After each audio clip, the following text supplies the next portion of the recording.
What are some recent mutations in humans that most people don't realize? Blue eyes are a very recent development, evolution-wise at least. The mutation didn't appear until about 10,000 years ago. The only one I can think of is that people are now being born without wisdom teeth. They don't serve a purpose other than an excuse for dentists to make more money. I'm one of these. I always thought my rearmost molars were my wisdom teeth, so I went to my dentist once and asked about having them removed before they started to hurt as opposed to after. She looked at my x-rays and said, "Well, you were born without wisdom teeth. Congrats, you're fully evolved." Lactose tolerance. Humans didn't really drink milk past infancy. But when people started herding goats and cows, they started drinking the milk. A lot of people couldn't handle it, but there were always select people that could. So that explains why some people are hereditarily lactose intolerant and some aren't. The gene is still totally random, but like other genes, it can become more prevalent through surviving cheeseheads. Having 4 kidneys. I'm not sure if this is actually a thing, but I've kept seeing mentions of it every now and then, and this article claims a whole 1% of the British population have them, although often with complications involved. If you open your hand with your palm up, touch your pinky and your thumb together, and then bend your wrist upwards, some will see an extra tendon or muscle, and some won't. From what I understand, it's something that we're losing that our ancestors had probably millions of years ago that we no longer need. Stan Lee did a show on people with real-life superhuman abilities. There's some mutations that most people don't realize. Some examples of mutations like this include Dean Karnazes, who doesn't build up lactic acid in his muscles, so he never experiences muscle pain. He has the record for longest distance ever run in one go, 560 kilometers. He only really stopped because he needed to sleep. There was Rajmohan Nair. His skin is extremely resistant to electricity. He can be shocked by 30 times what would normally kill a person, and it's like a 9-volt battery to him. There's Dennis Rogers, pound for pound, strongest man in the world. He has a mutation where the burst strength of his muscles is insanely above and beyond standards. He can roll fry pans, but the thing is, he doesn't even look huge, just standard. The lesser X-Men of the world. It's very cool anyway. I do think there are some physical trade-offs to some of these though, like repetitive strain injury from not feeling lactic acid and running 560 kilometers. Or your bones and tissue not being able to support the massive forces your muscles are exerting. I'd be interested if there were any weird injuries in these people's futures. Little toes are getting smaller in humans as the need for them is non-existent. Other than finding furniture in the dark, they're great at that. The ability to sneeze when looking at bright lights. It's like a superpower that only a few of us have. One day when things seem hopeless, humanity is at its darkest point and the world needs us the most, we, who are so brutally shunned for our differences, will take the burdens of the normal people upon our backs, stand tall and proud and look up at the heavens, and proceed to sneeze because it's a sunny day. The hunter's response. Most people, when they're in cold weather for long periods of time, will have the blood vessels in their extremities constrict. This reduces heat loss by keeping most of the warm blood around your core. If you have the hunter's response, every few hours or so of cold, your blood vessels will open back up again for a few minutes, which will warm up your extremities and help prevent frostbite. It's relatively common in people of European descent. Lactose tolerance into adulthood is pretty recent, I've heard. Pretty much as recent as the wheel. Kind of wild to think about. Crab people. They look like crabs, but talk like people. It's not extremely recent, but many people in Africa who were diagnosed with sickle cell anemia were also found to be immune to malaria. Alcohol dehydrogenase, which helps breaking down alcohol into acetaldehyde, has a much more efficient version in East Asians, meaning they have the potential to hold their liquor better, and a slightly less functional enzyme degrading acetaldehyde. The accumulation of it makes them appear very flushed when they drink. This improved alcohol dehydrogenase allele seems to have been affected by a strong positive selection roughly matching the time when rice culture, and presumably rice alcohol, became common in Asia, between 10,000 to 7,000 years ago. Most people probably already realize this, but our average height is increasing, probably due to selection, i.e. people tend to be more willing to mate with taller people because taller is often assumed to be better. It is believed that until 3,000 to 5,000 years ago, humans could either not see the color blue or couldn't really distinguish it from green. As mentioned, blue eyes are a mutation and have only been around for about 10,000 years. and everyone with blue eyes descends from one specific person. People's grasp on evolution is pretty bad. This group has some laughable examples of terrible understandings of genetics and evolution. Muscle growth. I'm sure the buffest guy 2,000 years ago isn't even close to some of the guys now in both size and testosterone levels. I'm willing to bet nutrition has a bigger role to play in this than genetics. Testosterone levels are actually rapidly dropping. The dry gene developed in the Siberian area just before these people crossed the Bering Strait to the Americas. Now, some East Asians and virtually all Native Americans have dry earwax and sweat very little. Bonus fact, it is a recessive gene, so if you're dry, then that means you're Asian or Native American on both sides. Alright, to reduce some confusion, an individual of any regional or racial population can carry this gene, but that individual is necessarily a descendant of the group of ancient Asians in whom the mutation occurred and who spread from what is now Siberia. Any individual who carries the dry gene is of Native American or East Asian descent, regardless of how far removed that ancestor is. The vast majority of Native Americans carry this gene, and some East Asians still carry it as well. Also, many people are asking about the sweat and earwax thing. People who exhibit the dry phenotype do not sweat profusely, sometimes even when their bodies are very hot, creating lots of heat. Sweat does occur, and rarely it can be profuse. Sweating is not triggered easily. My mum, brother, and I all exhibit the dry phenotype, and none of us have ever really had smelly BO armpits. My dad is only a carrier, and he has wet earwax and he sweats, and he sometimes has smelly armpits, but not very much. So the presence or lack of armpit BO might be a clue if you're not sure if you have the gene. That's just anecdotal, but maybe it's interesting or helpful to some. If you have dry earwax, then it's flaky and crusty or crumbly, and sometimes hard. It's not sticky or moist. It's not like wax anymore. Hope that's helpful. About a third of people, including me, are born without wisdom teeth. We don't need them anymore, so we're gradually phasing them out as a species. The increase in people with nut allergies. Oh, so that's why girls run away from me. No, just to clarify, it isn't fully genetic or environmental, although a lack of exposure does make people who wouldn't have had it get it. But if we just gave everyone tree nuts, some kids would never get used to it and they would die. Wasn't there something like 10 years ago about bone density? A girl in a car accident here in the US led to a big study. She has higher than normal bone density due to some mutation related to the LDL receptor. Sickle cell disease is a blessing or a curse. It has negative drawbacks, but makes you completely immune to the disease that kills millions each year – malaria. Sweat that's slightly more acidic than normal. Okay, so there are supervillains in training now that can, over a process of decades, wipe their sweat on prison bars and very gradually escape the first set of things keeping them inside. Terrifying. Also, I am seeing a lot of the same answers cropping up. I'll try to scatter through the few remaining original mutations, but there are a few thousand answers to skim through here. So if I see a repeated one but with an interesting tidbit attached on, then I'll include that too. I read that some people have a larger spleen that can make them go without oxygen for longer times than other normal humans. I think it was tested, and I could be wrong here, on freedivers and those people who lived for generations freediving for mussels and fish and such. The ability to see the color blue.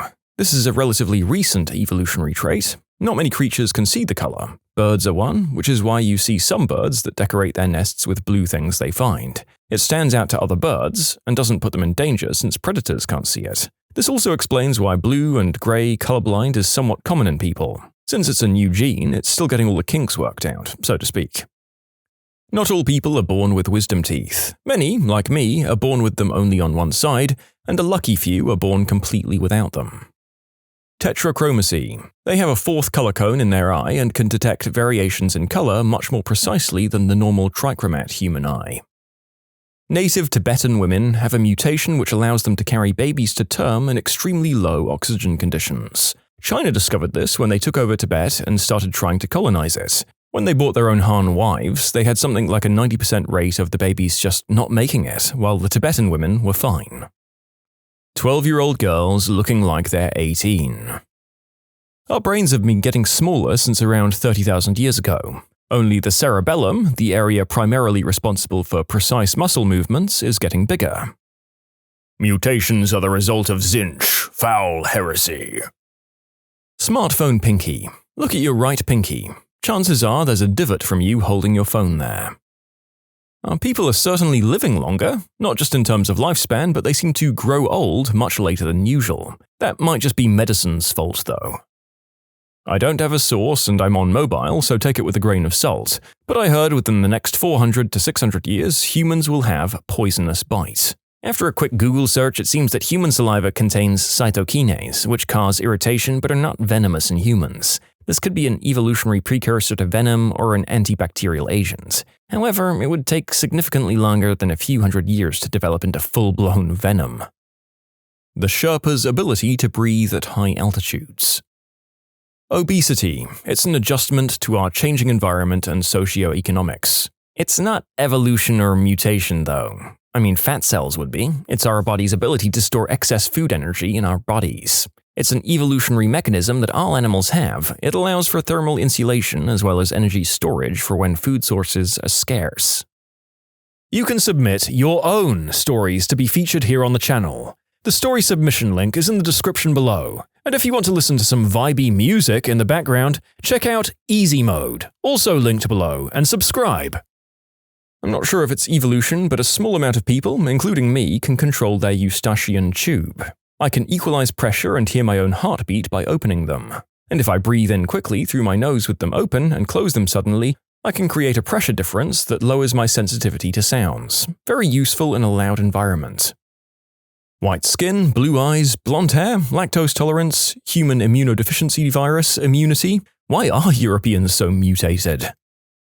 The phasing out of our appendix. We no longer dine on raw vegetables, fruits, seeds, or grains as a part of our primary diet. The appendix was responsible for the acid created to break down this food supply. Everyone's butthole has gotten progressively wider and wider. Not sure if it counts, but nearsightedness has been shooting way up lately. After effects from everyone staring at those old CRTs for 20 to 30 years before LCD was the main thing would probably be a large amount of those cases. It wasn't until the same time as people were developing blue eyes that people could properly digest dairy from other species other than human after a few months. A third strand of DNA. The stupidity of the newer generations. No, that's just you. I don't know about anyone else, but you know how everyone has those swirly things on their fingers that make fingerprints? I have a sixth one, about halfway in between the bottom of my pinky and my wrist on my right hand. Kinda weird. Some, mind you, very few individuals have developed the ability to merge into the right lane when driving slow. And half of those don't even know how to indicate properly when they change. Now that is a truly remarkable recent evolution. And now we present some first-hand accounts of strange genetic traits. A guy I used to work with was missing the exterior of his right ear. He just had his ear canal flat on his head. It didn't even look that weird. The guy was extremely handsome and he didn't hide it. But his hair would sometimes cover it. He was just as beautiful either way. He was just born like that, and is slightly hearing impaired, but he makes an effort to listen to you and pay attention. Awesome guy all around who jokes that he's lucky he doesn't need glasses. Yet. I met someone who had coloboma. His pupils made his eyes look like those of a snake. A boy I went to elementary school with had webbed hands and feet, and one of his pinkies was much shorter than the others, like about half size. He eventually had surgery to remove the webbing. It worked, but he had scarring on all of his fingers and toes that wasn't particularly comfortable at first. A friend of mine and his dad donated blood together for the first time and got their blood type cards in the mail. Dad had AB blood and son was type O. Now, people with type AB blood, as a rule, can't have children with type O blood. So they might have assumed the worst off the bat, but fortunately they'd done one of those family ancestry tests some time before, and it showed they shared 50% of their DNA and listed them as father and son. So they were confused. One of the tests had to be wrong, right? Wrong. Both blood tests and ancestry tests were both right. Some further testing showed the father had a rare genetic mutation known as CISAB, and people with this mutation can have children with type O blood. My 11-year-old son is a chimera. He absorbed his non-viable twin brother in utero and has 2 sets of DNA. This possibility was discovered by CVS, or chorionic villus sampling, which was recommended to me because my blood test results were abnormal. Postnatal PCR testing confirmed the chimerism. We don't know which cells have which set of DNA. For example, his liver can have his own set of DNA and his skin his twins. He has no outwardly visible signs of chimerism, but is ambidextrous, which is common in human chimeras. Chimerism doesn't cause health problems. If diagnosed, it could cause false negatives in paternity testing. My son just thinks it's cool that he's his own twin. I had a student who had a spider hand, like 8 fingers on the one hand and 4 mirrored. It was cool, but he sucked at typing. I met a guy with 2 pupils in one eye on a train like 6 years ago. My mother had 2.5 kidneys.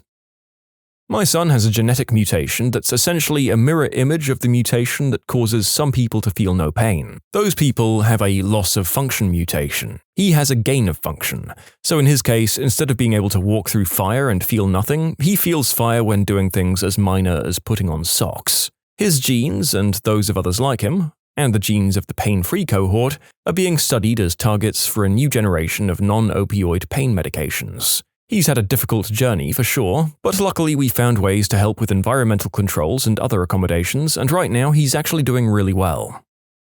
I saw a girl born without eyes once. It was under circumstances where asking questions would have been inappropriate, so I still wonder. She seemed otherwise quite normal. 15th chromosome deletion, 9th chromosome duplication. Apparently there are only 25 known cases in the world. It's so rare it doesn't have a name. Completely dependent on 24/7 care and modern medicine to keep her alive. I met her several years ago, and at the time she had survived longer than the average for that condition. In myself and my biological father, we share a mutation that gives us abnormally high bone density. Normally, high bone mass is a feature of some bad medical conditions, but in our case it seems to just genuinely be super dense bones. My best friend can hear dog whistles due to some mutation in her ears. She can make out a conversation across the din and space of a crowded restaurant. The story of 2 girlfriends. One was an albino girl, amazing looking, white hair, skin so white that it was pink due to the blood vessels underneath, eyes so pale they were almost white. She wasn't a nice person after all, but amazing looking. Few years later, had a girlfriend who was born with no fingernails. She was an advanced piano player. Good on her, I say. I knew a kid in school who had 12 fingers. He had an extra fully functioning pinky on each hand. It's interesting that it was definitely a pinky and not some other random finger, and he definitely had 2 pinkies on each hand, not 2 ring fingers and then a pinky. They seemed to work fine and didn't cause him any discomfort. When he showed me his hands, I asked him if the pinkies worked. Sorry, I was also a kid. And he said yes. Then he wiggled all of his fingers and they moved normally. We'd been sitting next to each other for 10 to 15 minutes in art class at the same table, and I didn't even notice his hands because all of his fingers looked normal and had all the knuckles and nails and stuff. He didn't struggle with holding a pencil either. Writing and sketching was as good as you could expect some 10 to 11-year-olds. I hope he grew up to play piano or guitar. I do wonder how some of these pass on to future generations. I guess some are recessive or dominant, so my guess is as good as anyone's. Pretty cool that they were all fully functional digits, though. I wonder if that unlocked any weird functionality. My paternal grandma had violet eyes. They were incredible to look at, and I can only imagine how many men were tripping over themselves when she was a young woman because she had jet black hair. I think she was basically Yennefer of Vengerberg. She was so unique because her mum was Swedish and her dad was German, and I don't think any of her 5 siblings had eyes like that. My brother has a mirror image heart. It's healthy and causes him no issues, but it is on the wrong side. This isn't exactly a mutation, but when my friend was pregnant, she started to notice this lump sort of next to her groin. She was pretty worried about it and showed it to me. It was just a squishy lump, not a cyst or anything. She went to the doctors and had some tests. It turned out to be an ectopic chest tissue, which can apparently form anywhere on a line from the armpits to the groin. I thought this was really cool, and apparently so did her doctor, who called her into the office to discuss her test results, which they normally only do when it's something bad. He asked because he had never seen it and was just curious. Trisomy 13. Born without eyes, with extra toes and missing fingers. The doctors estimated that this person would not make it to their first birthday. They actually died at 13 years, 8 months old. Hypertrichosis, or werewolf syndrome. The man's face was fully covered in hair.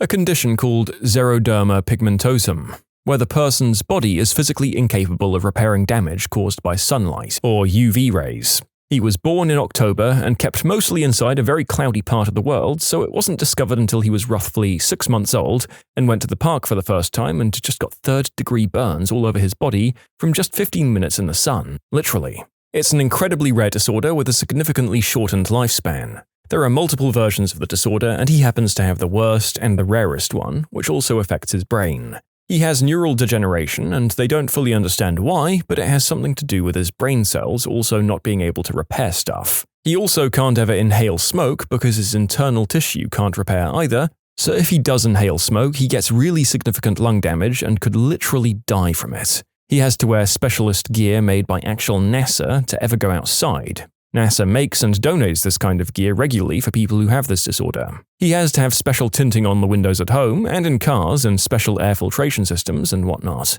He has a permanent one-to-one aide at school so that the adults can watch out for his safety 100% of the time. It's expected he won't make it to his 20th birthday. He'll be lucky if he can make it through high school. When I was a kid, my mum and I were on the tram and she got chatting to the parents of a baby sitting across from us.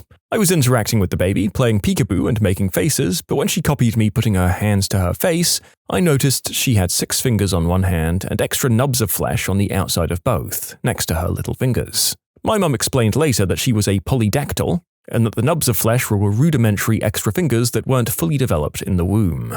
She also said she was glad I hadn't made a fuss about it because although I hadn't noticed, the parents were obviously concerned I'd be grossed out. Then she had to explain why they were worried because I thought she was beautiful and that her condition was fascinating, and I couldn't imagine why anyone would be cruel about it. Now I think about it, that encounter was probably the first inkling that I was interested in childcare. I felt such an intense desire to look after that baby and any other that might be treated badly because of a disability or difference.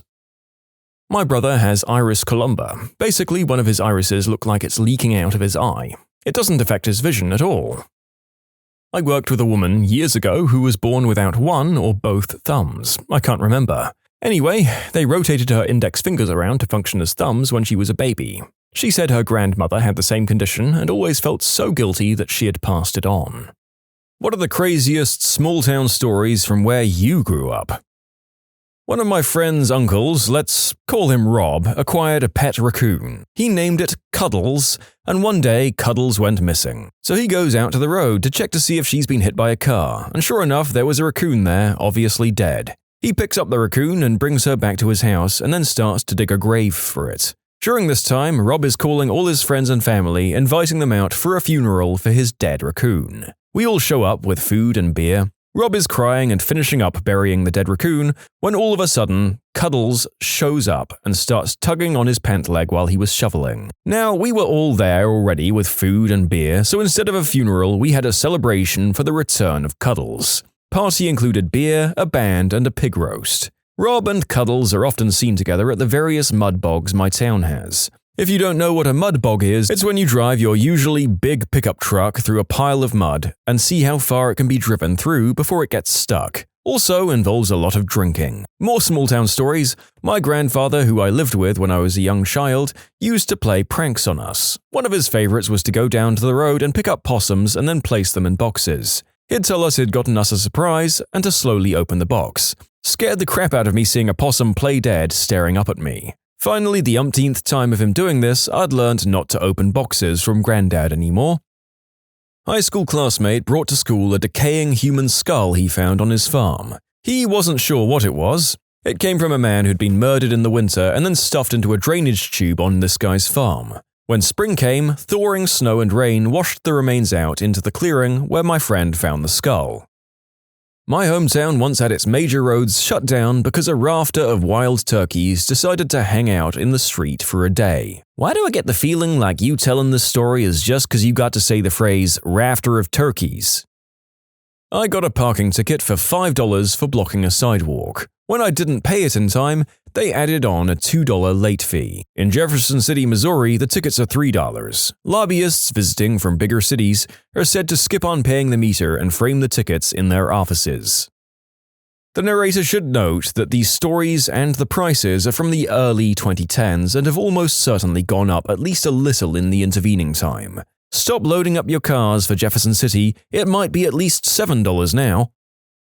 A few years ago, a friend of mine unsuccessfully, thank goodness, tried to self-delete by taking a bunch of pain pills. He was taken to a small hospital in Millen, Georgia. I was living in Atlanta at the time, so some friends and I drove in to check on him. When we made it down to the hospital, we were asked to wait outside his room while a nurse was in the room attending to our friend. While we were standing in the hall, a man dressed in coveralls walked up to us. He was obviously a mechanic by the way of oil stains on his coveralls and the strong smell of grease. We struck up a conversation with him and he told us he had been down the street at the local mechanic shop, suspicions confirmed, and he walked down to check on, what I now assumed to be, our mutual friend. He moved to walk into the room and we told him everyone was supposed to wait outside until the nurse was done in the room. "Oh, it's okay," he says, pulling a stethoscope out of the pocket of his coveralls. "I'm the doctor." I was an EMT for a small company. One of our trucks hit a deer in a neighboring jurisdiction. An argument ensued over who got to keep the deer. Another one, a man high on crystal threw the cash register at the store clerk. After a pursuit that ended when he was captured on the roof of a bowling alley, he ended up in the hospital for having a broken ankle, running. A tiny emergency room means he's placed in one of two neighboring beds. The other one was occupied by the store clerk. Hilarity ensued. I lived next to a farm in Siler City, North Carolina. One day as a kid, I walked down the road to explore under the bridge on my road. To my surprise, I found a bag full of rotten cow carcasses. How many cow carcasses can fit in a single bag? Depends on how rotten they are, I'm sure. I grew up in Flagstaff, Arizona in the 80s. As a kid, one of my favorite places to go with my father was Ruff's Shooting and Liquor Store.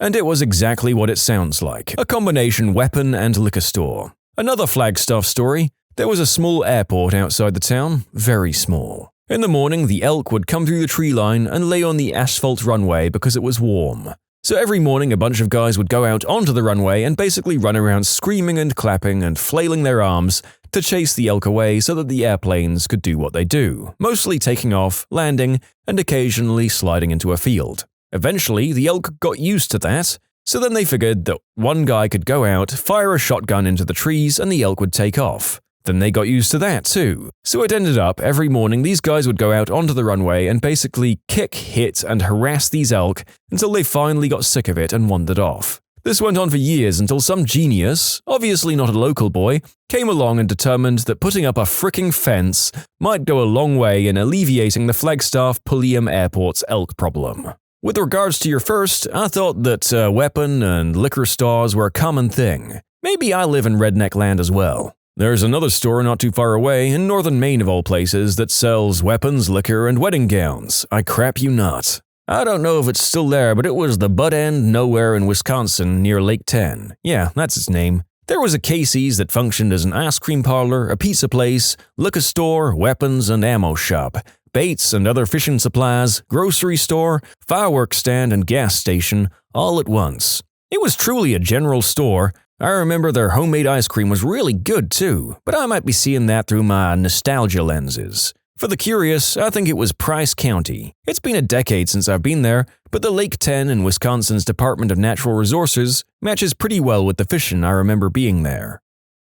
My parents were from small towns, but then were stationed up in a very small town in Maine, say about 800 people, where we lived for a while we were kids. My mum decided one day to move some furniture around. She finished and walked down to the post office to pick up the mail. She was stopped twice by other ladies who asked why she moved her furniture. Yep, moving your furniture was such news that her neighbor felt obliged to call around and tell people about it, and they all felt obliged to comment on it.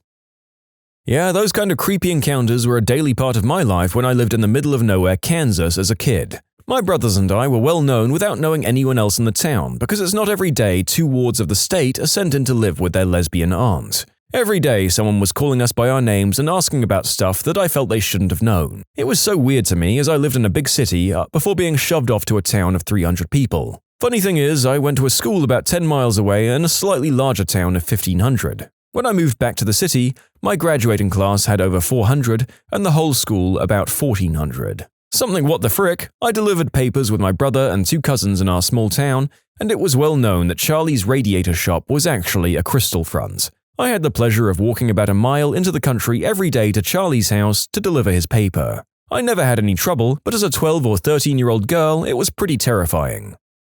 Grew up in a little town in Alaska. April 1st, 1974, a guy hired a helicopter to bring hundreds of old tires to the dormant volcano that can be seen from town. He set them on fire, scaring the crap out of everybody. That is simultaneously an amazing prank and a signal that there was absolutely nothing going on if that's how bored the town's presumably richest man was filling his time. Probably spent someone's monthly salary to do that. So my family is visiting my uncle in the middle of nowhere, Kansas, at the family farm where my dad grew up. As luck would have it, I have to have my appendix removed. This sucks because I was a boy of 11, and the big fun of visiting my uncle on his farm is the go-karts and motorbikes, and now all I can do is shoot the .22 because of the stitches. So we need to go to the hardware store in the small town of 500 people to buy .22 rounds. I walk in with my dad and immediately go to the counter. The guy looks at me and says, "How are you feeling?" I say, "Huh?" He says, "You had your appendix removed." "Okay," I say. Now, I've never met this man before, nor been in his store, and we've only been in the store for 5 minutes. The man laughed. "Oh, you're wondering how I knew.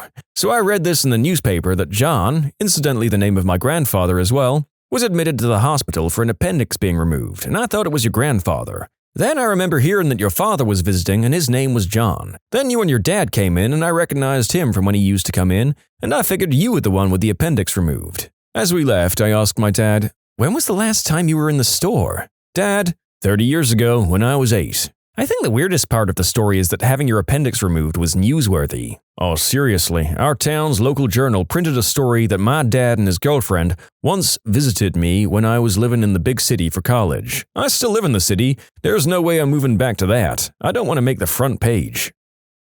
I once lived in a small town in the Appalachians, and I have a story somewhat similar to yours. The town was too small to support any kind of hospital, but they had a diner that functioned as both the local watering hole and the doctor's office. The doctor owned the place and also served as the main cook. You could sit at the bar next to someone and not know if they were getting something to eat or if they were getting inoculated. The town was very, very small and remote. The schoolhouse I went to was the smallest public school in that state by a long shot. The senior class, the school went K-12 and only had about 40 kids, and not all of them lived in town, did a family tree project and discovered that they were all related. Not even distantly, it was like third cousin or something. The punchline? They still had prom. Also, our neighbor, who lived somewhat close as the crow flies, but about 45 minutes driving through the mountains, gave my mum her old wood-fired range because she had been hooked up with electricity and didn't need it anymore. Keep in mind that this was in the mid-90s. I have too many stories about that place and the crazy folks who live there. I didn't think any towns like that still existed, but they're out there. They're kind of like time capsules.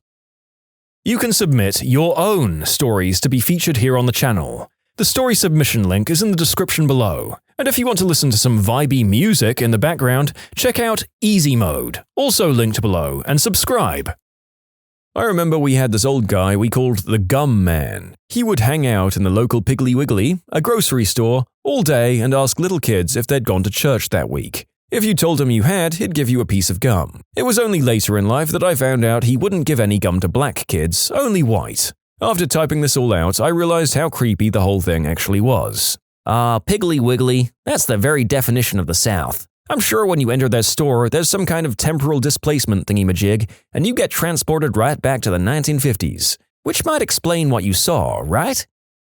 My rural Washington state town was one of those little pockets of bigotry that people forget exist in the Northwest. We had precisely one Jewish family for a while, but they moved away soon after an elementary school teacher told one of their little girls that she and her family had killed Jesus. We also had exactly one black police officer, out of around 4 total, who was constantly treated terribly and assigned crap work until they finally fired him for no good reason. There's still a lawsuit pending about that, I believe, and in both those instances, someone wrote an anonymous letter to the local paper saying that the buttholes involved represented the silent majority of the town. We also had the typical hillbilly crystal problem. That made headlines when our sole 3-unit apartment complex blew up in the middle of our minuscule downtown area. Then there was the time that the local pagan family decided to do a midnight ritual on a railroad bridge and they all got hit by a train. You can imagine what the silent majority thought about that business. On top of all of that, our high school mascot was a potato. We had a dog run for mayor, and Lewis and Clark mentioned us in their journals as the place where they got a particularly crappy night's sleep. I can't be the only one that's cracking up at the image of a high school pep rally full of young kids cheering on the hometown potatoes. Not only were they cheering the potatoes, They were occasionally encouraged in their efforts by a student in a potato costume that basically looked like a very angry and aggressive Mr. Potato Head wearing a crown. He would mimic and occasionally playfully make overtly creepy moves on the cheerleaders, and sometimes would lead us in a dance called the Mighty Spudder. Also, our elementary school children were known as the Tater Tots. Small town in central or southern Illinois, a man's horse died and he hadn't taken it to the dump. Some drunk rednecks got together about a week after it died and decided they should take it instead. They tied it behind their truck and started dragging it to the dump, but decided it would be more fun to drag it around the square a few times. This was fine until the skin tore and it started leaking horse fluid and parts all over the pavement. And here was me thinking that people would bury a creature like that rather than taking it to the local rubbish tip. The more you know. Also, I guess these guys literally painted the town red. Or the town square, anyway. Rural Colorado. Our dog died while we were away, and the vet didn't have a fridge big enough for it. We really wanted to bury him at home, so he went into the fridge of the local restaurant for a few days. Dad says it was really hard to dig the hole because the dog was near frozen with his legs all sticking straight outwards, and he had to make it bigger than usual. Bigger than usual? Do you bury a lot of dogs? My hometown has an endless supply of these stories. Every spring, my hometown has a livestock festival, a week-long celebration of livestock. One lucky high school girl is crowned the Livestock Queen and presides over the festivities, a prestigious position to be sure. During the Livestock Week, tickets are sold to an event called Cow Patty Bingo, in which an indoor showroom is divided into over 100 small squares and a cow is released onto the floor. If you're lucky enough to have the cow crap into the square you'd chosen, you, my friend, are a winner. My high school tried that. The cheerleaders chased it all over the place and it was so frightened by the 30-odd random screaming girls that it attacked one, and then promptly busted down the gates and fled. That was the last time my high school tried that. I was offered $50 to cast a curse on NASCAR. But did you? I was trying to persuade them to be more skeptical of magic, although Dale Earnhardt is dead anyways, so it might be a lost cause. My next-door neighbors divorced. The mother won the house. When we moved away, the father bought our house. They're now both in homosexual relationships, living as next-door neighbors. I was 16, hanging out on the roof of a local establishment, because what the frick else are you going to do in small-town America, and a cop in uniform, who was drinking, offered me a beer. 25 now and I still occasionally get ID'd, so it's not like I even looked older than I am. I went to a field party in West Virginia after bailing my buddy out of jail for a DUI. When we got to the party, his arresting officer was there and they drank a beer together. Later the cops brought out boxing gloves so they could box some people at the party. A DUI in West Virginia was a $500 fine. I grew up in Memphis, but I used to go to this really small town in Arkansas a couple of weekends a month. I got a bowl cut with an actual bowl on my head by a barber with 3 fingers on one hand. I live in a small town. We have a saying, you don't lose your girlfriend, you lose your turn. Cue banjo.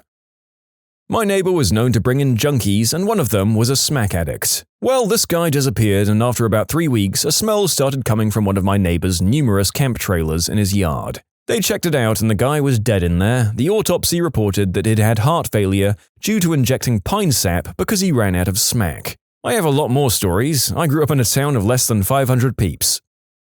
I was hanging out with my grandma's neighbor's 2 kids. Wes, the boy, wanted to go back in the bush. We lived in a rural area, and so his grandmother let him take me and my sister down the back road on an ATV. We were back there barely 10 minutes before we came across the most horrible stench I've ever smelled. Wes drove towards the smell and we found a cow graveyard. There were 25 or more dead cows in various states of decay. Wes's sister said she was going to throw up, so we left. Not really that what the frick, but I was quite young and had nightmares about zombie cows for months. Little children, including my sister, set out on the school's Environment Day to pick up trash in the woods. We found a World War II bomb. Maybe not a true what the frick story, but my favorite, my hometown is so small or so country story is that at our county fair there was a girl in my high school class that was a finalist in both the beauty pageant and the arm wrestling tournament. I was buying beer in a very small town in central Oregon. It was just a store or gas station on a state highway. As a young-looking 21-year-old, I carried my passport with me because I figured it was better and more believable ID. I got carded and handed him over my passport, and he said, "I asked for ID, not a book." My brother's university is in a town that's pretty much literally in a cornfield. The instructions on the school's website literally say, turn left at the stop sign, because there's only one in the entire town. University of Minnesota, Morris. Colder than Hoth and nothing but corn and alcoholism for miles. My local Walmart has a hitching post. That is all. Your town is the closest any of us will come to playing Red Dead Redemption in real life, and the rest of us are poorer for not having a hitching post outside our local megamarts. We had this local crazy lady, everyone called her Crazy Tina. She was messed up. Apparently at one time she was a normal person and had a family and everything, and then she started doing a bunch of substances and kind of lost it. But man, some of the stuff she did, crazy. She had a garden in her front yard, which sounds normal, but she was growing rubber boots. Yeah, she had planted like 20 or so rubber boots with just the tops peeking out. And she had another 30 or so just in a huge pile. It's been there as long as I can remember. She decided one day that she was going to paint her house, which again, sounds kind of normal. Except instead of doing it like a normal person, she bought a can of spray paint, and instead of spray painting like a normal person to get even coverage, she just freaking sprayed it all over. That led to more people going up to her house and spray painting members and crap on it. Then I guess she got tired of it, so she ripped off like half her siding. Not all of it, just half. And she was the only person in the entire town to have bars on her windows. I don't really live in a town where people put bars on their windows. She's literally the only person here who's done that. And if you ever walk down the street she lives on, holy crap, she'd be yelling, "Get the frick away from my house!" And then you'd have to run away from her and everything. She was nuts. She was like the crazy cat lady from The Simpsons, but had no living cats. And yeah, apparently she was once completely normal and a nice person. My mum went to school with her, and then something just went off in her brain and she was never the same way.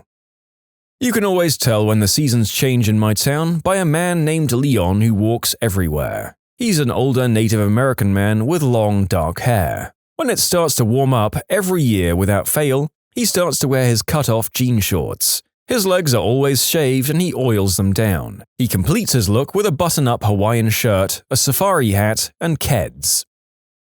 An oldish lady, I'd say around her 50s, who was clearly 2 sandwiches short of a picnic, used to walk around town every day with her dog and just muttering things to herself. Her dog died while she was walking it, but she didn't notice and spent most of the day dragging a dog around the village until someone felt the need to mention it. Pretty sad. Also, I never saw her again much after that. I briefly dated a girl in high school that started doing the deed with her ex-stepdad and later married him. This guy is 25 years older than her and has a daughter with her mother. So in the end, she became her sister's stepmother. Thank God I got out of that relationship and that crap hole town. When has someone who clearly knew nothing tried to explain your own job to you? Emergency medical technician here. Went to a chest pain call-out for an older guy. The wife kept insisting that he just needed a few more sprays of her GTN, a potent and potentially dangerous oral spray used to treat angina, and that he'd be fine after that.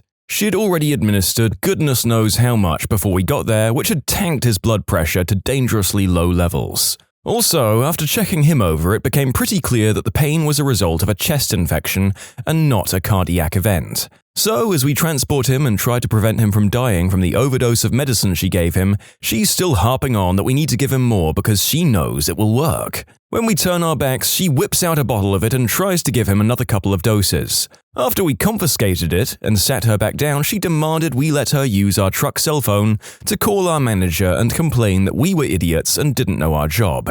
When we got to the hospital, she tried to convince the staff there to dose her husband with unnecessary and potentially lethal medication. When we left, I noticed security attempting to disarm her of her bottle of GTN. We gave it back when we got to the ER. Presumably, she tried to dose him again.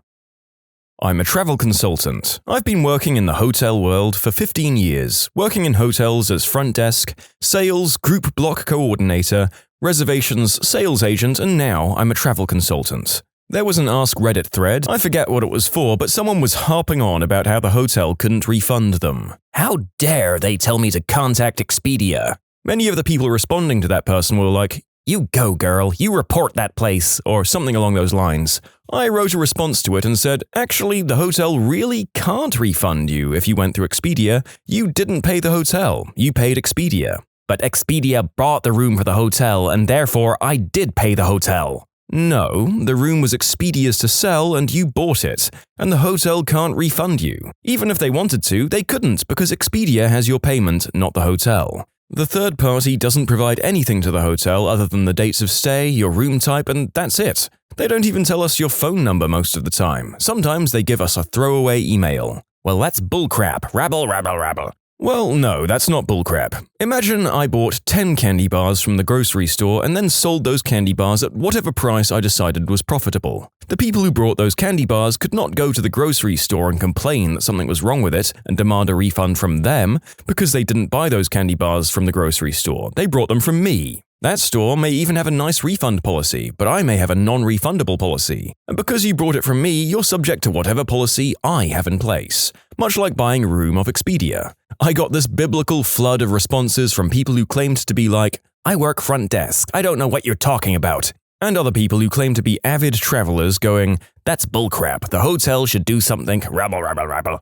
Come on, it's literally one of the most basic pieces of training you get in a hotel environment, that if you pay a third party for your reservation, any changes or refunds have to go through that company. I reckon none of these people who responded to me actually work in travel at all.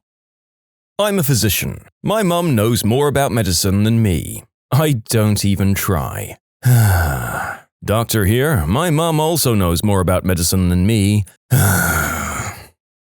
Let's face the facts, no matter our training, our respective mums will always know more than us. It's just how it works. Social worker here, I had a banker try to tell me that human trafficking didn't exist, because she had never personally met anyone who'd been a victim. Well, actually, Canon don't make professional cameras. Okay, buddy. Me, a working photographer.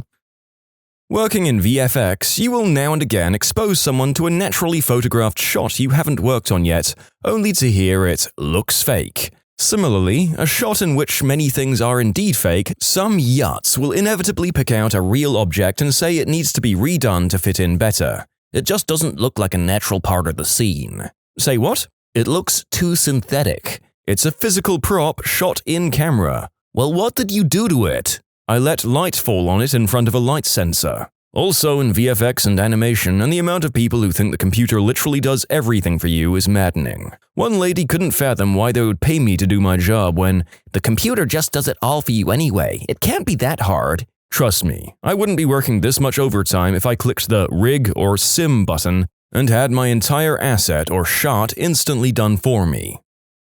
I'm an explosive ordnance disposal technician. For some reason, there's a ton of combat engineers who think that they can do my job better than I can. This was told to me by a coworker. While he was standing around, he saw a Humvee screeching towards him and his team. The terrain was very bumpy and the vehicle was bouncing around. A combat engineer pulls up, gets out and says he has to show them something they need to help him with. In the bed, there's an armed anti-tank mine that wasn't even secured or anything. They immediately screamed at him and cleared the area of other personnel. They asked him what the frick he was thinking, and he was absolutely convinced that only the pressure of a tank running over the mine could have detonated it. He was very wrong.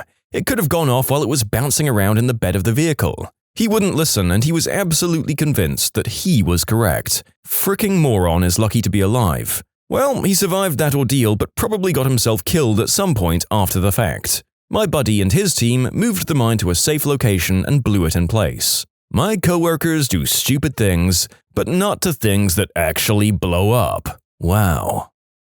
I used to run a pub, and there's a classic saying. Everyone knows how to do two jobs, their own and running a pub. I work for a tea shop. Before this, I worked in another tea shop in Britain. I once had a customer insist that green tea was caffeine-free. It's not, if you were wondering. I'd like to clear up a few misconceptions about tea, but first I would like to state that I'm not a scientist. I'm in no way a scientific expert regarding tea. I've worked in the tea business for the last 6 years, and I've had extensive training and I'm passionate about it. However, I do admit that I don't know everything there is to know about tea. However, I do know the following. 1. All tea comes from the same plant called Camellia sinensis. The flavor, properties, caffeine content changes depending on where and how it's grown, and then more importantly, how it is processed is what changes the type of tea, like black, green, yellow, oolong, white, etc. 2. Since all tea comes from the same plant, all tea has caffeine in it. The caffeine content changes based on the above methods, but also it can change every year on soil acidity, rainfall, and other things. It also changes by which leaves and which part of the leaves are used to make the tea. 3. Tea has far less caffeine than coffee. 4. Matcha tea is a green tea that's slowly grown in the shade in Japan and naturally produces more caffeine. It's then finely ground, and because of that, the consumer is ingesting everything from that plant rather than just infusing tea leaves in water, which take out some of the nutrients from the leaves. 5. Not being a scientist, I have no idea about this rinsing a tea bag method to lower the caffeine content, but I've heard it mentioned throughout the years. However, the longer you brew your cup of tea, the more caffeine you'll get out of it, so you can draw your own conclusions there. 6. If you think green tea and white teas are bitter, you're brewing them too long. No more than 3 minutes, and try to get the temperature of the water around 79 to 82 degrees Celsius or 175 to 80 Fahrenheit. If you don't have a way of telling the temperature, just let your kettle sit for a minute or two after it boils. And 7. Rooibos is a caffeine-free plant that is grown in South Africa. It has a very distinctive flavor that people either love or hate. Try it with honey and adding your own spices, and it's divine. Also, if you love milky tea, ignore the snobs and drink it like you normally would black tea. Lawyer here. Someone just told me I was a butthole because I wouldn't answer a real estate question involving a document I'd never heard of for a deal in a jurisdiction I don't practice in. They told me I had to know about it and I was just being difficult. Medical laboratory technician here. A patient told me that the blood services in our state have him on speed dial because his blood was needed to save all newborn babies. So I said, "Oh, you must be O negative," and he replied very seriously, "No, I'm O positive." When I explained that he probably was mistaken, he got very loud and condescendingly told me he's been donating for years and that if I'd paid more attention in school, I'd know the basics of how blood works. My money on well-trained professionals who consistently get told how to do their jobs by absolute morons is absolutely on medical personnel, but I might be jaded by how many videos we've done on ridiculous hospital cases. I'm a freelance graphic designer. I mainly do logos for small businesses and the like, and the amount of people who ask me to give them discounts because they could do it is absolutely ridiculous. Don't even get me started on people explaining to me why doing work for them for free will help me in the long run. I'm a mechanic by trade. A guy I know bought an older European sports car to fix up. It doesn't run, so he got it cheap.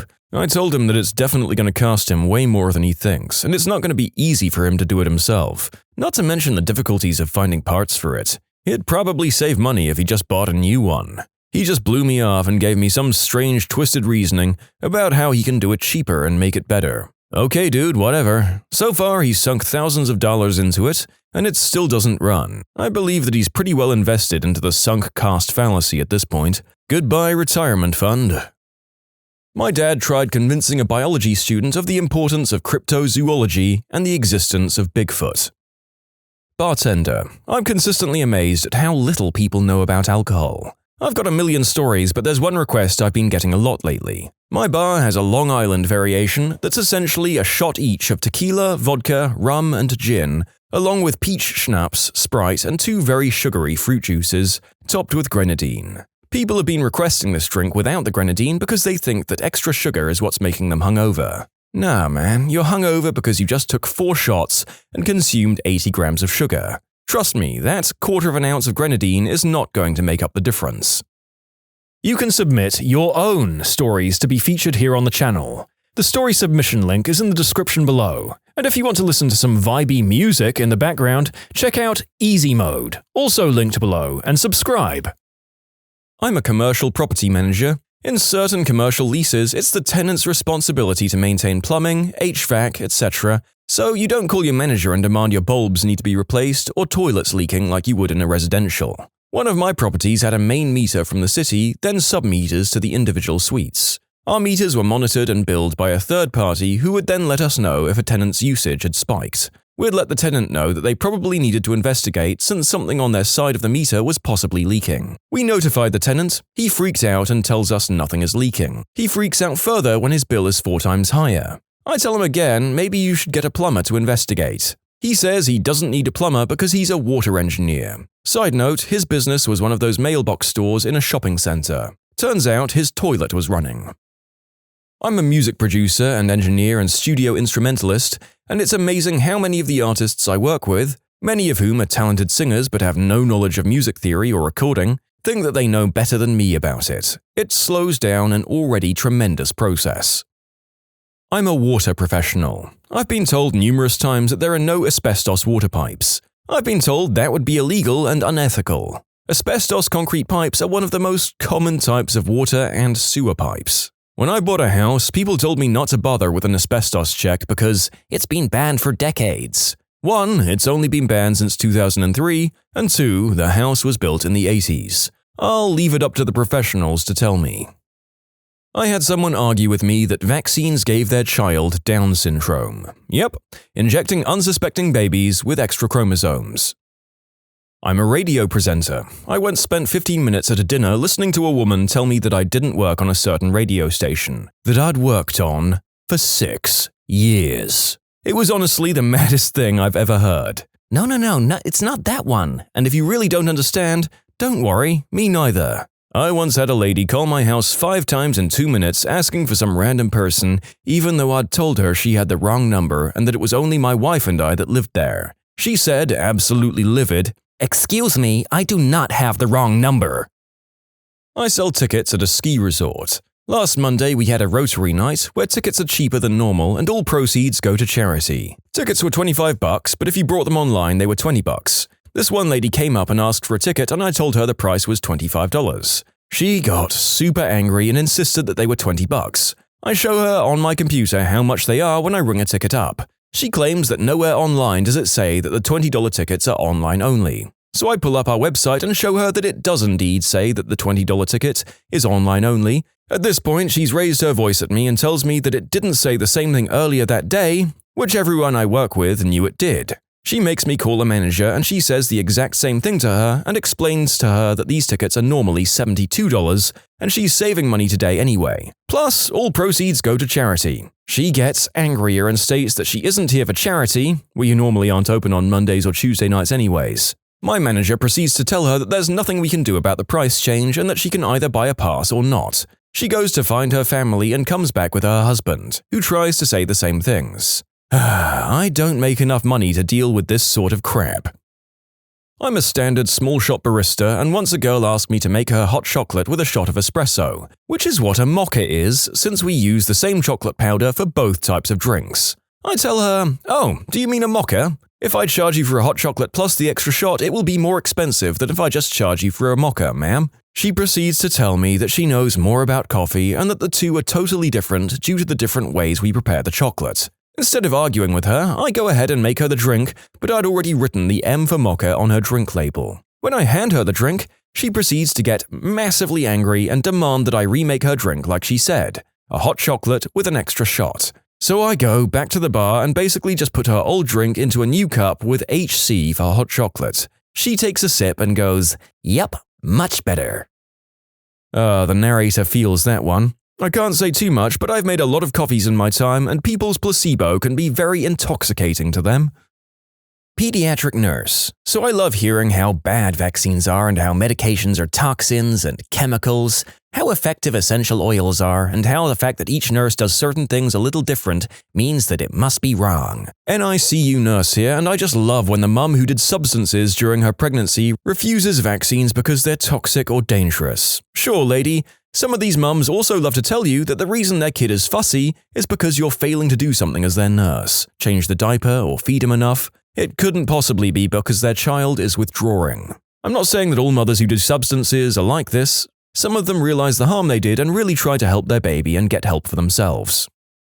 Pharmacist. Have had more than one person try to convince me that their liver was special and that they'd developed a tolerance to enormous doses of Tylenol. Pro tip: you don't develop a tolerance to acetaminophen, and nobody gets to exceed 4,000 milligrams per day. Mostly these patients have developed a tolerance to hydrocodone and are looking for ridiculous fills of Vicodin. Sir, Dr. A has given you the maximum dosage. I cannot fill the prescription form from Dr. B. Frick you, my liver is special. And the runner-up, pick anything said by Dr. Oz. Screw Dr. Oz. I'm also a pharmacist. Every damn January, I have to spend all day explaining to people how their insurance works while they shake their heads and say, no, repeatedly. If I had a nickel for every butthole who swears that they've never had a deductible or insists a drug is covered by their insurance and therefore I'm wrong to collect a copay, I'd be able to afford to follow my dream, putting up giant billboards outside of Dr. Oz's home, studio, and hospital that all say,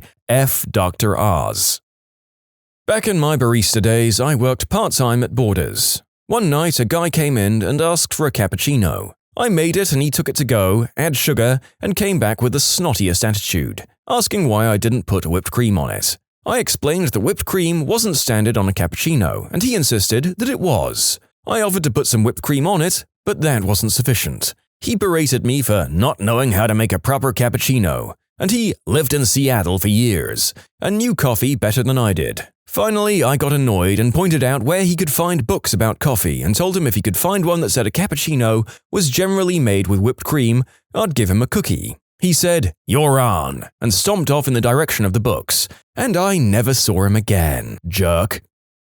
My mum was having intermittent trouble with her internet connection. I'm in IT, and as all people in IT know, you become the family tech person. I went to investigate. Mum had a network cable running from her computer to an extra modem under her desk. The modem was connected to a coax cable running from the wall. Her house already had a modem and a wireless router. I asked her why she had a second modem under her desk. She told me that she'd complained to the man who'd installed her dishwasher that her internet wasn't working well. He had offered to take a look, and finding an extra modem in the basement fixed the problem for her. None of this really bothered me as much as how hard I had to argue with her that this wasn't helping. She was convinced that because she trusted the guy, he had to be right.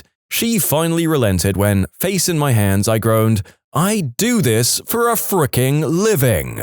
So I'm getting a few questions. First off, my stepdad had a home office that he actually worked out of. So I set up the modem and router in that office so that all of his devices could be hardwired. Since he was actually working on the internet, he took priority. Mum just casually surfed. But yeah, connecting directly to your router is great if you can do it, especially 15 years ago when wireless wasn't as reliable. Second, think of a modem as a doorway to the internet's world.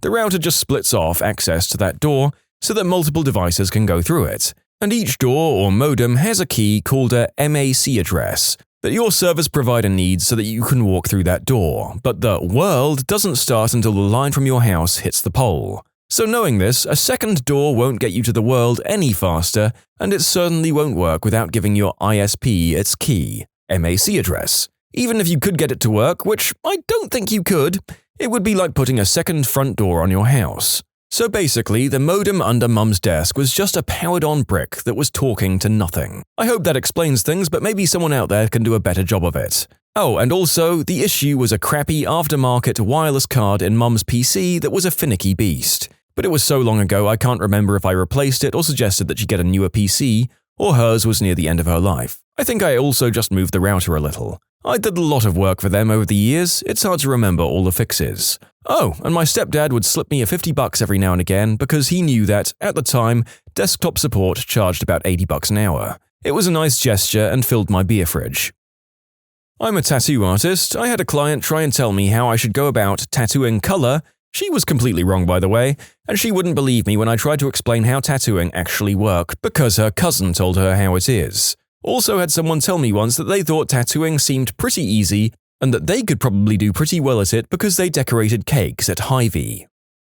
Lawyer. And most clients are fine, but about 5% act like they know the law better than you because they did a Google search or read a Wikipedia article. I'll say, "We can sue for A and B and not C or D." The client, "Why can't we sue for C? I read something that says we can." I've researched on it and it's not supported by the law and we'd lose. Put it in anyway. I can't put in things we can't defend, they'll just get thrown out anyway and it will turn the judge off to our good claims if we include a lot of junk claims. I don't think you're doing everything you can to win my case. Maybe I'll find another lawyer. I love when clients who are in custody tell me the legal advice their cellmates gave them, insisting that the advice is a viable option to get them out of jail. I always ask, is your cellmate a lawyer? Or, if your cellmate's plan is so solid, why is he still in jail? What's the most awkward thing you've witnessed at a high school reunion?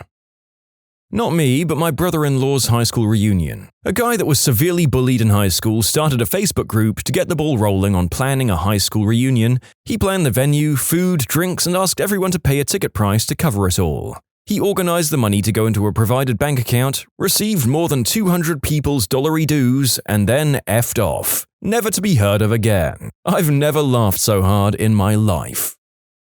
My mum's 35th high school reunion was at a bar that I frequent quite a bit. I walked in with my mum and went up to a bartender that I know to order a drink for my mum and I. He looked up at my mother and I and immediately got super shy and weird and then said, "You're the daughter of," my mum's name. Apparently he'd had a huge crush on my mum in high school and my uncle beat the crap out of him because he creeped my mum out. It was very awkward indeed. I'm getting kind of a Peter Baelish Game of Thrones vibe. Did he creep on you or treat you different after that?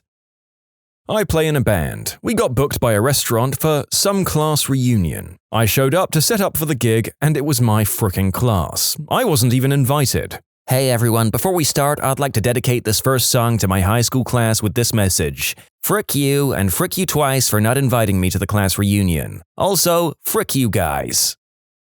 I went to my wife's last reunion a few months ago. The day of the reunion, she got a call that it was cancelled. Apparently 5 years earlier, a classmate got creepy and stalkery with another classmate. The people organizing the reunion invited him to not show up. Then the guy posted on Facebook some vague threats. They did actually change the venue and have the reunion, but there were many people that couldn't be contacted with the updated info. Nothing. And by nothing, I mean the awkward feeling at being one of the 12 who showed up. Graduated in 1962 and never went to any of the reunions. Didn't even know about them until the 50th in 2012. I'd been in the odd places of the world. Encountered a classmate 50 years later. He gave me the roster. Most of the people who went had never left the small farm town. Of the people who could be tracked, over half the males were dead. Vietnam, substances, transmissible diseases, and all the random bullcrap. I was nobody in high school, but I still seemed to be on the green side of the dirt. My friend said her cousin's high school reunion was really awkward because this guy ran up and kissed his high school girlfriend without her asking, and then got in a fistfight with her husband. It didn't turn out well from what I hear. There has to be a balance between boring evening and fistfights and drunken disasters. I'm so glad the latter are so present here for our entertainment. 2 of our classmates passed away before our 5-year reunion. One of the girls organizing the event thought it would be a good idea to make cardboard cutouts of their faces as if they were truly still here with us. The worst part was that people got drunk and started toting them around, taking pictures with them. It was messed up. A guy from our class passed away from cancer shortly before our 20th reunion. He was never super popular but was pretty well known across our class. During the awards and speech section of the night, the lady, our class president I think, was trying to get the crowd to settle down for a moment of silence. You could tell it meant a lot to her as she was starting to get heated. The crowd started shushing one another, and it got just quiet enough to hear somebody say, "Geez, did somebody die or something?" When I was about 6, I went to my dad's small-town school's 30-year reunion. His ex-fiancée, not my mum, was dressed in her prom dress and kept talking to me, saying she should have been my mummy. Even then, I knew that was weird. Keep your crazy inside, lady. 10-year reunion held at a bar owned by a former classmate. Started at 10 p.m. The owner told people adults over 21 only. People said they needed to bring their kids and were told no. Several people brought their babies and toddlers anyway. Parents drank like teenagers and the kids ran wild. Owner called the cops, who watched the parents be negligent. Parents escorted out by same cops and their kids were taken out by others. For some clarification, original reunion was going to be at our high school but less than 20 people brought tickets, so it was cancelled. A lot of us live not too far and see each other out and about anyway. We had a Facebook group up for the event, so when it was cancelled, the bar owner agreed to have something at his place, but we had to follow the law since it was a bar and not a restaurant, like no one under 21. He did ask people to leave with their kids and was cursed out. I heard one girl spat on him, so he called the cops. One of my friends, who was an organizer for the original event, tried watching the kids and she pointed out their parents to the cops when they arrived. The classmates were really drunk to the point they couldn't have driven their kids home, and others were belligerent. Hence the arrests.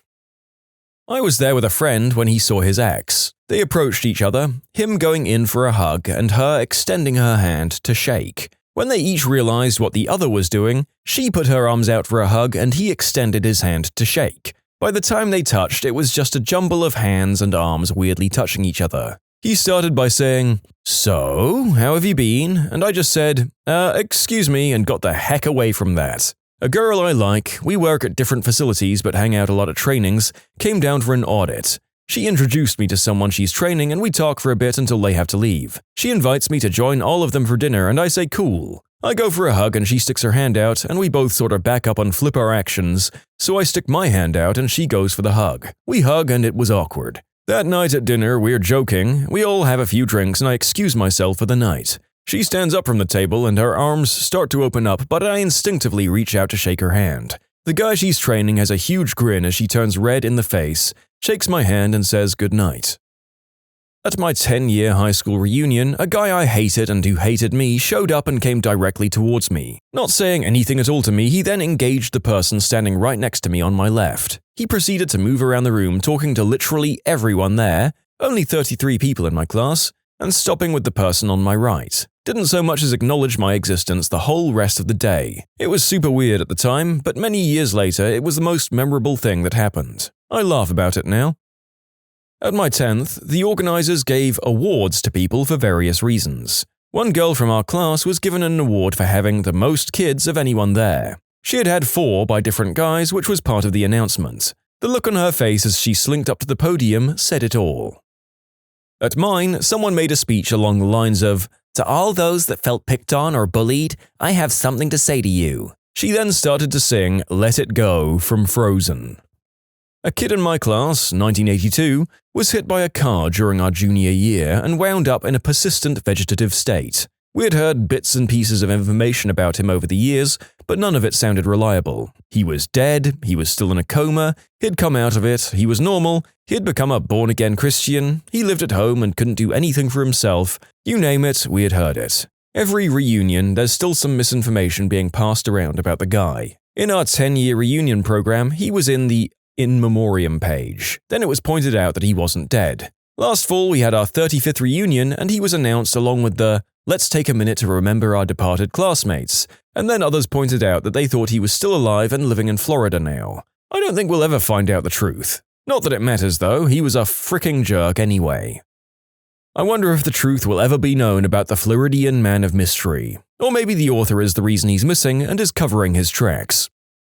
The captain of the football team was a pretty sad sight. He looked like hell and was so proud of sneaking booze in with his flask. I mean, it was a cash bar, but the prices were reasonable, guys. Mine is in a few months, but the awkwardness has already started. First, I never had any plans to go. Things like that really aren't my speed. I'm not a mingler and I always want to leave right away. Besides, I'll be away on military orders by that time anyway, so there's no way I can go. So a few weeks ago, I get added to a high school 10-year reunion page for my school on Facebook by someone I don't recognize. I immediately think, nope, and leave the page. Then don't think about it again. I got a phone call a few days later from an unknown number. Not unusual since a lot of people call me for work stuff. I answer and get this really enthusiastic, "Oh my god, hi, it's name.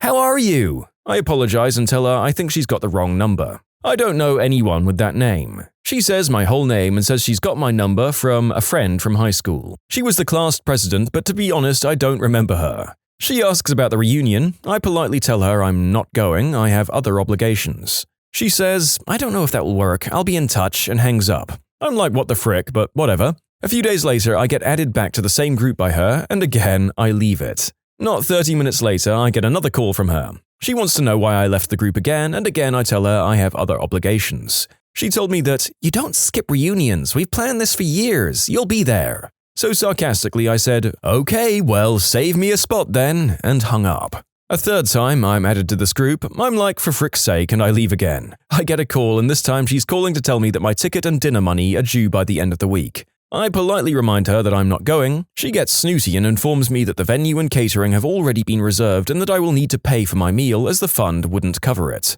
Once again, I remind her that I was never attending and that it wasn't my fault she had paid in advance without a proper count. She then told me, "You don't have a choice. I've already paid for you, so you have to be there." I said, "All right, bye." Wrong name. and then hung up again. I ended up blocking her on Facebook, ignoring her calls, and leaving the group 2 more times when other members of the reunion committee added me back in. In short, class president that I don't remember won't take no for an answer.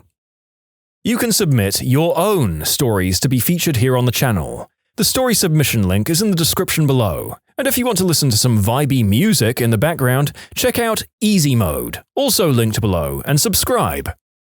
Probably the reunion itself. Our 10-year was in 2015 and I did not attend as I got roped into helping salvage a 4-wheeler from the river that a couple of buddies had found. If you're interested, the guy who kept it got it running again for about $1,000 worth of parts and work hours. Score! So for about 3 or 4 months leading up to the reunion date, a few of the popular girls from our class started a Facebook group to organize everything, and it seemed to be going really well. People had moved all over the country but were saying they were moving their schedules around to attend. There was talk of renting an event hall on the fairgrounds. One girl's family now owned a local restaurant and offered to put up that venue for an after-hours thing. Everyone seemed really into it, and from what I could see, all seemed ready and willing to put behind them whatever petty grudges and high school BS had existed 10 years before. Comes to the morning of, and absolutely no one has committed anything, and in fact it's almost complete radio silence on the Facebook group. Someone suggests that since we have no place reserved, should everyone just meet at bars downtown or go from there? So it was that exactly 7 people showed up and played oversized Jenga. They at least looked like they had a good time,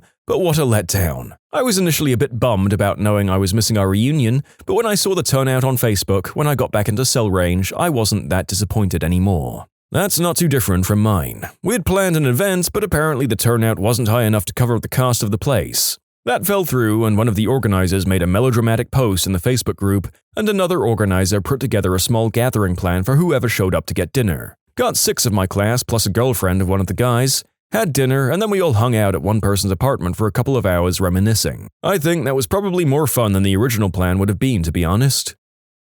At my 10-year reunion, it was more everyone getting really drunk. At the 20th, there were a few people seemingly bitter at those who'd done pretty well in life. Odd, really. When my lady teacher came up to me, kissed me on the cheek, and told me she loved me. She was very drunk. I felt very awkward. No, she wasn't hot. She was old, once spell-corrected a Christmas card I gave her, and the night of the formal smelled strongly of booze.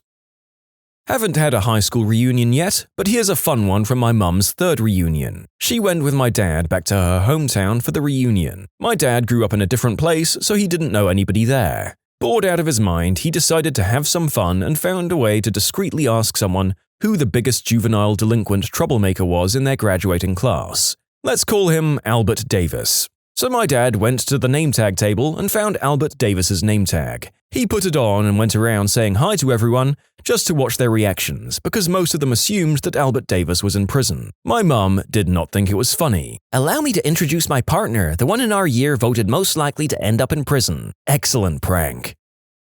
Apparently every year my brother's graduating class gets together at this one neighborhood bar over Thanksgiving. It's not a formal thing, but anyone can come and they all have a few drinks and it's totally normal. I literally had no idea about it, and apparently my brother didn't either. Because 3 or 4 years ago, we showed up to get a drink together alone and his entire graduating class of 50-ish people were there. Now, my brother was super nerdy and kind of an awkward kid, but the Marines and college turned that around and now he's an outgoing, sociable guy. Coming out of the closet once he hit 23 helped too, since he was comfortable in his own skin and it showed outwardly. Thing was, no one seemed to know he was gay. And this is small town in the Midwest, where there's nothing else to do but gossip, and since no one leaves, everyone knows everyone else. I literally spent all night cringing while my brother dodged the advances of a bunch of girls aggressively hitting on him. Since the dating pool is the same guys they went to high school with and he was fresh meat, they were all coming on super strong and it was bad. Then everything got worse when he told them he was living on the East Coast because he was gay and married, and his husband's job was there. I went with my wife to her reunion. I may have had 1 or 3 before arriving, and when I got there I remembered hearing a story about a guy who was my wife's 3rd grade boyfriend. Later in life he'd had a rough time of things. Substances, booze, run-ins with the law, and other things. As a joke, I wrote his name on my name badge and went about my business. Not long after, a rather strong and stocky woman turned around, looked at me, then at my name tag, and when she saw the name, she looked up at me and screamed excitedly, as loud as I've ever heard, and bear hugged me while lifting me off the ground and bit my neck. No blood, but a decent bruise. At my 10-year reunion, one of the good-looking but not very bright guys from my class argued with me that we had done the deed in high school. After 10 minutes of me trying to explain to him that we had never done the deed, I realized he was thinking of my friend's sister, not me. He was then like, "Well, we can fix that." I declined and left. He had gone 10 years not knowing who he had done the deed with. I'm not touching that with someone else's downstairs area, much less my own. Got invited by Facebook message, we're not friends on Facebook, by one of the girls who made pretty much the whole time I was there a living hell. Didn't attend obviously because everyone I wanted to keep in touch with I did, but got a sorry we missed you, hun, we should do lunch soon message. But why? Selective memory or… Went to a wife's reunion, introduced myself as George Michael. I was only there 3 weeks, I was bullied so I left, but so-and-so invited me. Some people actually bought the story. There's a slight recurring theme of husbands being hilarious goofballs, and I kinda love it. It was a party with all old high school people at it, not sure if people actually have reunions anymore, but it ended up with the same effect. I met up with an ex, and an ex-buddy of mine kept saying crap about how we would be perfect back together. It was just stupid for a ton of reasons, and the dude kept pushing. First, I was married. Didn't bother this dude, he said we should just bang and not tell my wife. Second, she's a lesbian, no interest in men. I knew this already and she had trusted telling me even though I think she kept it private. But this guy pushed and pushed, and when she said she liked girls, he just told her to bring her girlfriend along. I don't even know the guy's endgame, but he looked like a total moron and I'm pretty sure he made my ex feel pretty uncomfortable. Then I had to feel uncomfortable when I finally told him to F off. For us younger folk, there will even be a physical reunion. Someone made a graduating class of 2000 and X, like a year after graduation, which had one post every few months and then had been absolutely dead for several years now. The lighting was dim, we were old, and some nitwit decided to let people scrawl their own name tags, which then hung on lanyards at crotch level. Nobody could hear anything over the snot-nosed DJ blasting Eye of the Tiger, and trying to figure out who you were talking to was pretty awkward.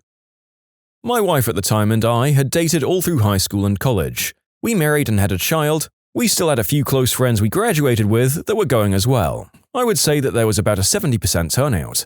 We had a good time and everyone got pretty drunk. We all mingled and my wife talked to a guy who she had cheated on me with right after high school. They didn't speak for more than 3 minutes. They hadn't spoke since that day almost 10 years before. We had moved past it and had a family. At least that's what I thought. Less than a month after the reunion, I could tell that something wasn't right. When I asked her about it, she told me she wasn't happy and wanted a divorce. We'd been together a very long time and I was devastated. After a week of feeling like I'd failed and doing everything I could to win her back, I discovered she'd been having an affair with that same guy. Not my high school reunion, but my mother's. She walked in and was saying hi to a few of the women when one of them dragged their husband over. In a very loud voice, she said, "You remember Sharon? Her brother was the one that fired you last month." My mum ended up avoiding them the rest of the night. I heard that a classmate set the venue on fire. Glad I didn't go. It was lit though. Actually, my high school reunion was the awkward thing. I didn't attend and neither did very many people. Everyone pretty much hated each other, and from what I heard, only one clique turned up, with the odd person from 1 or 2 others making an appearance. Even though I didn't go, it was still awkward when a guy who severely bullied me at school tried adding me on Facebook to invite me to the reunion. She still hates me to this day, so I don't even know why she would have wanted me there, let alone directly contacted me. At our 15th, they asked, then gave out prizes for the person who travelled the farthest to attend, travelled the least far to attend, had the newest car, the oldest car, the youngest child. The look on the MC's face when he realised what he was asking for the oldest child would mean was priceless. Had a 10-year reunion last year. Things were going well at this low-key local bar. Things shut down about 1 a.m. However, everyone is having fun and doesn't want to shut it down. Turns out the old school captain, a smart guy, not particularly socially intelligent though, says we should head back to his place to kick on. Tells the whole grade, 100 to 150 people, to drink what they want, including his dad's blue label scotch, which he thought was the cheap stuff. Ended up costing him several thousand, and apparently his dad, rather understandably, wasn't stoked. Feel bad for him, but I have to laugh. I remember even trying to warn him on the night, but he was riding that social popularity endorphin high, I suspect.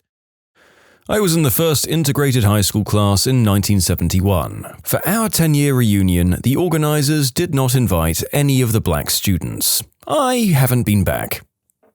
5-year reunion. Basically, it boiled down to, what do you do for work? And if you had anything lucrative, people wanted to be your best friend and try to get connections. What are your worst and weirdest experiences with dating apps? He made me watch his homemade rap videos and try to like his own Facebook page on my phone. Met at a coffee shop, she's there early. I order my drink, sit down, and she looks at me, and this is her first sentence. Let's cut to the chase. I need a father for my 4 sons. I got up and left. Just like their actual fathers, huh? I met a girl for a date who turned out to be much better looking than her photos, which is always a nice surprise. The date went well, just dinner and a walk, and we said our goodbyes. The next day, she invited me out to a friend's birthday party downtown as her +1. I wanted to go, but I had to work the next day and wanted to be able to drink a little since it was a bunch of people I didn't know. She said, "That's alright, you can park at my house and sleep over." Cha-ching! So of course I said yes. Fast forward to the middle of the party, I'm enjoying myself, chatting it up with her friends and having a good time, and the next thing I know she absolutely loses it and storms out of the bar, leaving me there, drunk, with her friends. I still have no idea why. One of them told me, she wants you to go after her, and I said, frick that, it's our second date, which not a single person blamed me for. I stayed at the party and switched to water while I continued talking with her friends. That was over a year ago, and I still regularly hang out with them. They've since stopped talking to her. 2-date relationship and you got custody. Good job. Perfectly nice date. 20 minutes into it, she says, I'll be honest, I know what I need in a man and you don't have it. At 25, I would have been crushed, wondering what it was would have kept me up for days. Being 35, I thanked her for being blunt and was happy to have an unexpectedly free evening. I'll be totally honest, at 45 I would have greatly appreciated her honesty and then cried myself to sleep that night. Regardless of anything else, I would have felt like a complete failure, but I would have respected her honesty. I completely sympathize with both of these viewpoints. I guess it depends on how much I like the person and how high my hopes are after a first date. In my 30s, I'm still not immune to the whole getting starry-eyed after one date effect. Not me, but my friend went on a really great Tinder date a few months ago. She said they really seemed to hit it off. They got some margaritas, had a fun but very deep conversation about life and other philosophical things, and then made out a little bit. She didn't hear from him for the rest of the weekend, which felt odd because she had such a great feeling about him. She usually has a good radar for these things. She ended up stalking him on Facebook to see what he was up to. He'd self-deleted. She was lying about her age and wanted a baby, starting immediately. Okay, to elaborate, the profile said she was 19 and she was really, really freaking hot, so I was pretty interested. We text and talk on the phone. She does cutesy, kinda immature stuff, but I blow it off thinking she's just awkward at flirting. One night, we're texting and she starts sending me pictures. And these were quite adult in nature, so now I'm extremely interested in meeting up. She agrees, but on one condition: no protection. I'm curious about her medical history. I try to stay clean despite being a filthy man hussy, so I ask when she last got tested. Oh, I haven't been to the doctor in a couple of years, she says. So I inquire how she has birth control, and of course she doesn't. Turns out she saw that I was a single dad and just assumed I'd be okay with siring another offspring. She was wrong. She got extremely upset and originally begged me to reconsider and that she needed a child in her life. When I remained unwilling, she dropped the bombshell. She was 17 and more than willing to go to the cops about the pictures I had on my phone if I didn't give her a baby. Delete every freaking thing and block her right there and immediately. I don't have Tinder anymore. We went out for drinks and then walked around the park, and it was an enjoyable date. I took her home and parked next to her apartment. She said I shouldn't park there because I will get towed. I said I only need 3 minutes to walk you to your door. She said, seriously, you should park in visitors since you can stay all night and not get towed. I responded, oh, don't worry, I only need 3 minutes to walk you to your door. I'm not a smart man. We went to her place, ate some special fungi, and then did the deed. She was a biter, and it was like doing the deed with a giant spider. Needless to say, I didn't have a great time and she kicked me out. I sat in my car outside for 2 long hours, tripping on shrooms and trying to come to terms with what felt like dying. Woke up the next morning with large bite marks. Never do shrooms with strange Tinder girls. Funny. I went on an OkCupid date. We ate the same special fungi. We had a great dinner, great convo, and made out at his place. He pushed for more, but I was trying to take a new, slow approach. 10 minutes later, I'm sitting in my car in his apartment parking lot, mildly tripping and looking at the pretty lights and thinking about how time works. He never called me again. All in all, not the worst, but certainly not the best. Mushrooms and online dating, maybe not. Met with a girl who ended up being 16. I was 18 at the time. She told me how, on her last date, the guy drove her to a secluded area and told her she had to give him head or he wouldn't drive her home, and she asked me not to do that to her. I took her home immediately and never met another girl online again. It kinda sounds like she's got you beat for the worst Tinder story, to be honest. My profile picture is a toilet. The first time I met a girl, we actually talked about toilets for an hour. Your pic is a toilet and you got a match? Thanks for rubbing it in. Not an awful date, but after I told him I wasn't interested in pursuing it further, he insisted I left my socks at his place, and I had to get them because they look like really nice socks and I'm sure you'd want them back. This went on for several days. Obviously, it was a weird ploy to get me back to his house. I just think he could have thought of something way better. I mean, it was winter, so clearly I put my socks and shoes back on before leaving. He showed up with his iPhone on a lanyard, around his neck, but he introduced me to Reddit, so I guess it went okay. And I should really thank him because I met my fiancé on Reddit, and he's in the process of moving halfway around the world for me. Friend from class matched with my then girlfriend, now ex. He informed me of the match and proceeded to set up a coffee date. Instead of him showing up to the date, I did. I had the pleasure of watching my girlfriend freak the F out. I mean, I hope that she became your ex minutes after this encounter and that you didn't both get stuck in an absolutely poisonous relationship of mistrust and nastiness afterwards.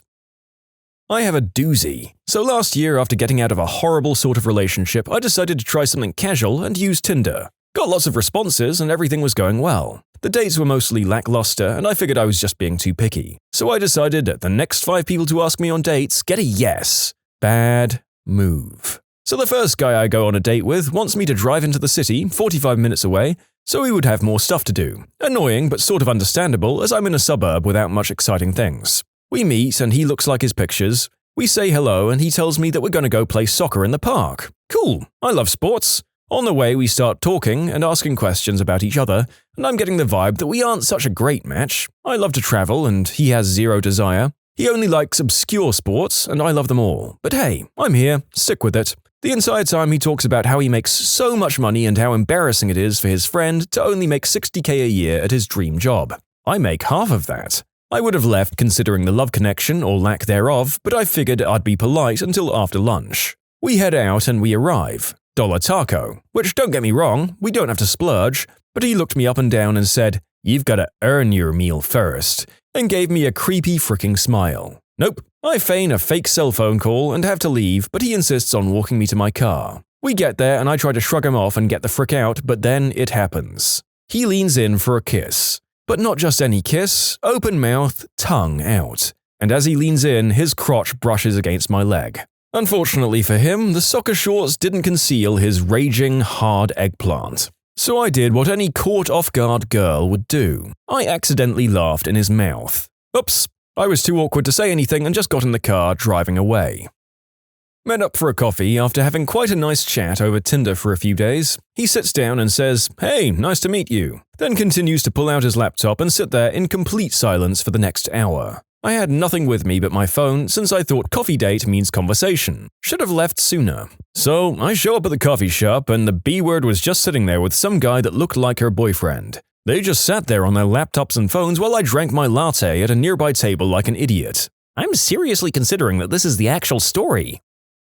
I met one absolute charmer after talking for a few weeks. After agreeing to meet at a nearby coffee shop, I show up right on time. 10 minutes later, I get a text from him to come outside. Seems sketchy, but there's people about, so why not? I stand directly in front and he appears out of nowhere in a hoodie. We walk a bit before he asks me to walk down a darkly lit street. I say I'm uncomfortable and he immediately starts walking away. I assume he's joking and call him, only to hear him screaming at me on the other end. He sends me a text a couple of days later insulting my hair and telling me to suck my big eggplant, you N-word, B-word. In all honesty, that's so sketchy I'd consider reporting that to the police. It really sounds like he's looking for victims, and he might have succeeded at some point. Just for people who are wondering, you can call the police on a non-emergency line and tell them the situation. It's not about getting the guy arrested, he didn't break the law, but it's about informing them in case they've had some other attacks or crimes that could be similar in nature. My wife once did this a couple of hours after having a similar experience.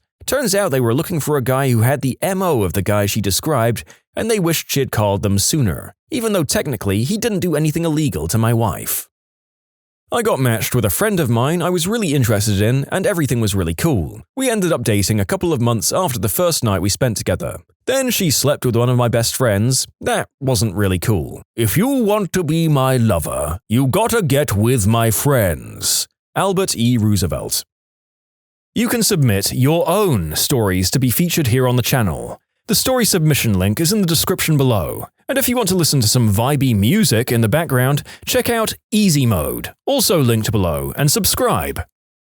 My first date with this guy would have been his cat's funeral. Luckily, I had the common sense not to take it that far. I'd matched with a guy and we began to be hitting it off. So I gave him my cell number, and of course he became increasingly strange. He was telling me about his cat and how he was worried about her because she was very ill. Okay, I understand having a sick pet is sad. Then he began to tell me about their relationship and how she was always there for him. Yep, I'm close to my animals too, that's fine. But then he began discussing how he doesn't know what to do if his cat passes away, and how he might just self-delete unless I'd be willing to take his cat's place.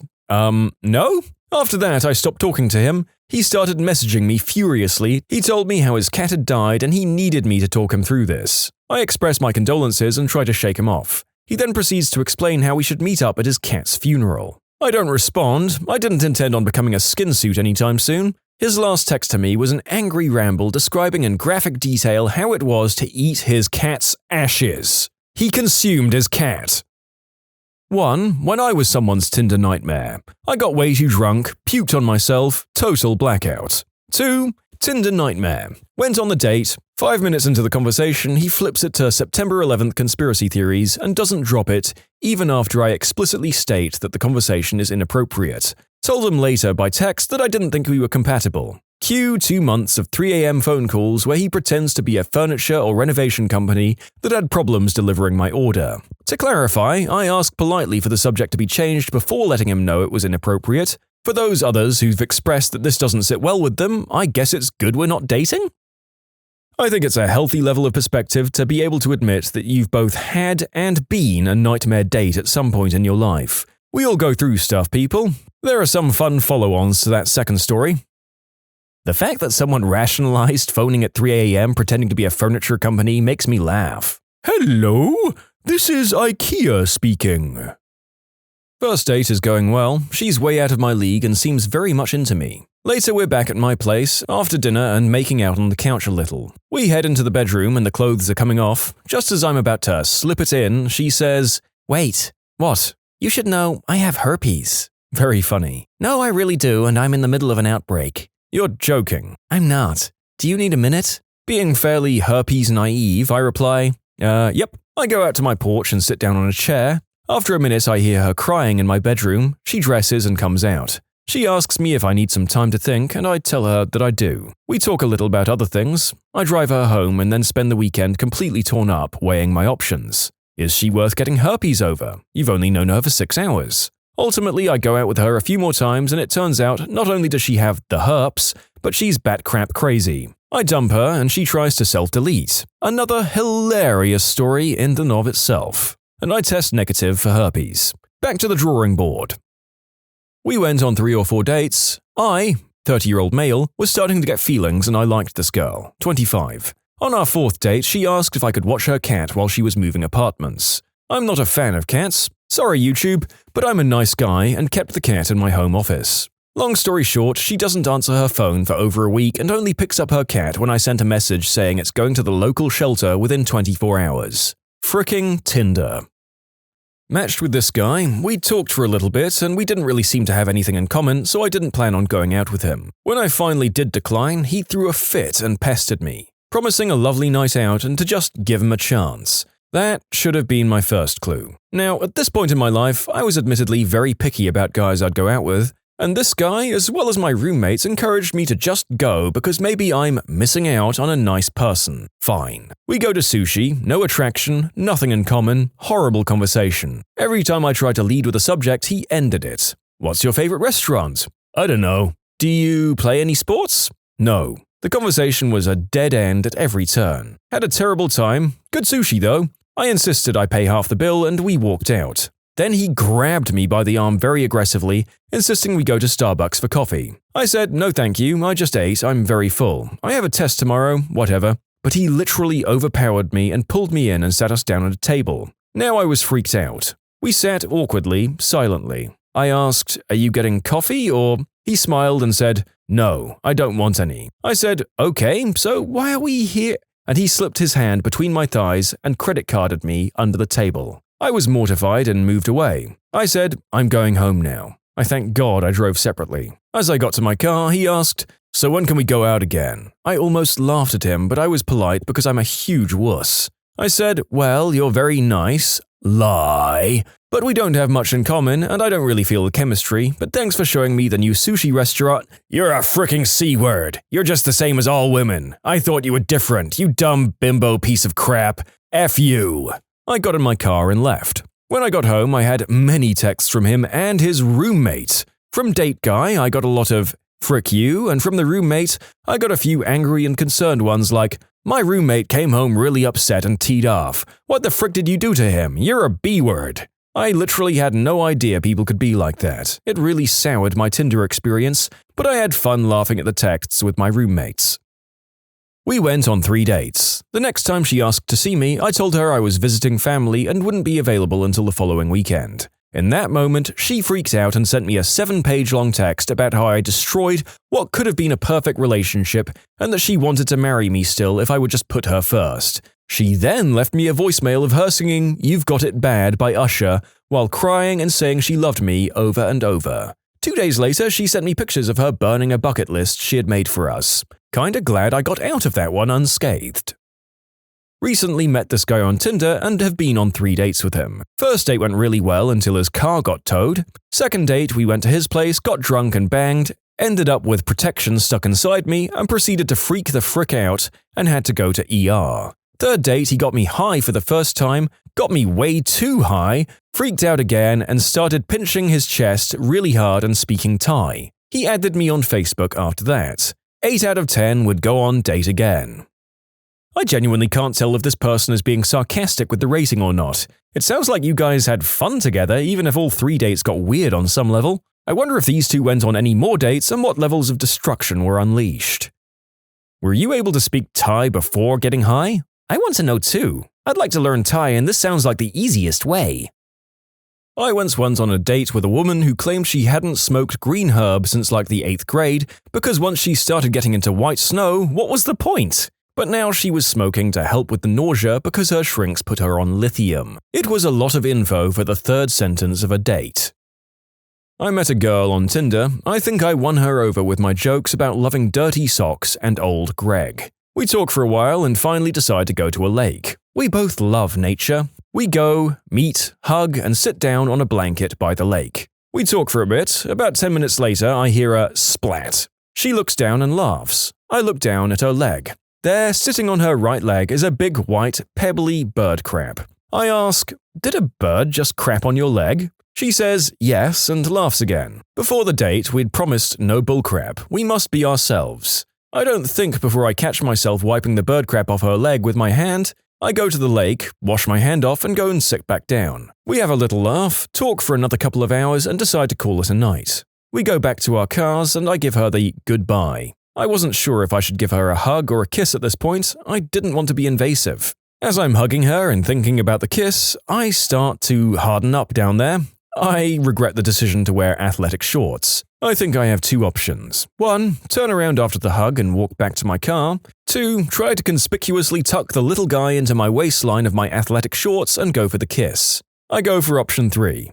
Things are happening down there. I can't keep hugging you. We laugh. I hug her again and say, I'll talk to you soon. We promised we'd be honest. But on my way back to my car, I just keep thinking, crap, too honest, too honest. I turn on my car and wait to see if she's going to leave first. Then she gets out of her car and walks towards me with something in her hands. I roll down my window. You forgot the banana bread I made for you. I couldn't believe I made her come back to the awkwardness to make her give me the banana bread she had made for me. I take it from her, we both still laugh a bit about the boner thing, and I put the banana bread on the passenger seat. Then, and this is the part I still can't believe, she leans in, we kiss. A gentle, small, but amazing kiss. She walks back to her car and drives away. I do a couple of fist pumps and then drive home. On my way home, I start to question what the frick just happened. So much about myself to doubt, but so much greatness to it. What just happened? I'm driving home and Bohemian Rhapsody comes on. I have a Wayne's World moment. I will not let you go! Fast forward 3 months, we're still talking. I saw her tonight. We went to a creek again. We've gotten poison ivy from each other, been camping, shared great music. It's all been so great. I don't ever want to leave her. When we look back, she says I won her over when I wiped the bird crap off her leg. Needless to say, that bird was my wingman. And yeah, I read the title as Worst or Weirdest Experiences, but I've only gone on one Tinder date, so technically this is my worst Tinder experience. It's also my best. What's your latest, I don't want to live on this planet anymore moment? I watched a school bus run a red light at a 6-lane across major intersection this afternoon. Spoke to one of my newer employees regarding issues with her work. That evening, I received an email from her father asking to meet with me because his 23-year-old daughter came home upset. I'm not kidding. I mentioned a professor's teaching style that I don't care for to my mother. She sent him an email and he brought it up with me later. Single most embarrassing point of my academic career. I told my dad in a letter when I was in basic that one of the drill sergeants, though great at his job, also scared the ever-loving crap out of me. I got called into the captain's office and they played a voicemail my dad had left where he said, "That drill sergeant has no decency and is a lousy excuse for a serviceman." Well, you can only imagine my horror as that particular drill sergeant sat there grinning like an oversized gorilla on smack. I work at a pet store. This lady came in with her son who couldn't be older than 5 or so. She asked if I could help them with a ball python. When I took it out, she was really excited to hold it and immediately kept telling her son how they were going to convince his dad to let them get it. Her son was clearly afraid of the snake, and she kept trying to get him to hold it. He kept telling her he was afraid that it will bite him. She tried to tell him that snakes don't bite, and turned to me wanting me to tell him the same thing. I told the boy, "While snakes can bite, ours are quite friendly and won't want to bite you if you hold them gently." His mum was furious that I wouldn't tell this kid that snakes can't bite. I tried to tell her why I can't lie, but she said it was unacceptable, and now I've scared her son for life. I suggested he hold a bearded dragon, and he loved it. I think he left happier than she did. 2 college students were standing in the middle of a busy road this morning talking to each other. They were nearly hit by every car, but didn't let that stop their conversation. This happened to me last summer. Was driving down a busy street with a friend in the car when suddenly 2 teen girls scampered across the street in between cars and directly inches in front of my moving vehicle. I slammed on the brakes, my friend and I sat in shocked silence for about 15 seconds, and the girls just kept on going like they hadn't had a near-death experience. After 15 seconds had elapsed, both of us in the car just started screaming hysterically. One of the phrases I screamed after, "I almost frickin' killed a human!" was, "You almost made me kill you, and then you don't even frickin' look at me!" Seriously, my whole alternate life path where the guilt from killing 2 kids flashed before my eyes and I was so fricking teed off on behalf of alternate universe me. F those people. Watch where the frick you're walking. I think we've all had those moments in life where an errant twitch could have got us or someone else killed, and they keep us up at night. Although admittedly, I have too many to count now. The comments on any CNN article make me want to give up living on this planet. The Daily Mail website for the UK. The comments section is ridiculous. Will the rest of the world please stop linking to them on Reddit? I kinda think YouTube has to be the worst. I watched a Minute Physics episode and the comments were full of people arguing about religion and the scientific inaccuracies of the video. The thing is, the episode was on balancing pencils. People got offended and got in arguments because of pencil balancing. This just happened at a somewhat nearby school to me. The school's soccer team duct-taped a kid who was on the spectrum that wanted to play soccer to a football goalpost. They all left the field and he was found 15 minutes later. Seriously, what the frick is wrong with people? Time to end the soccer season permanently for that team. The San Francisco 49ers fan that nearly beat a guy to death in the bathroom because he allegedly tapped on his shoulder to tell him the stall in front of him was open. They don't deserve to ever see the light of day again. Yesterday, a lady cut in front of me at the grocery store. I said, "Excuse me, there's a line," and she replied, "I'm pregnant, you understand?"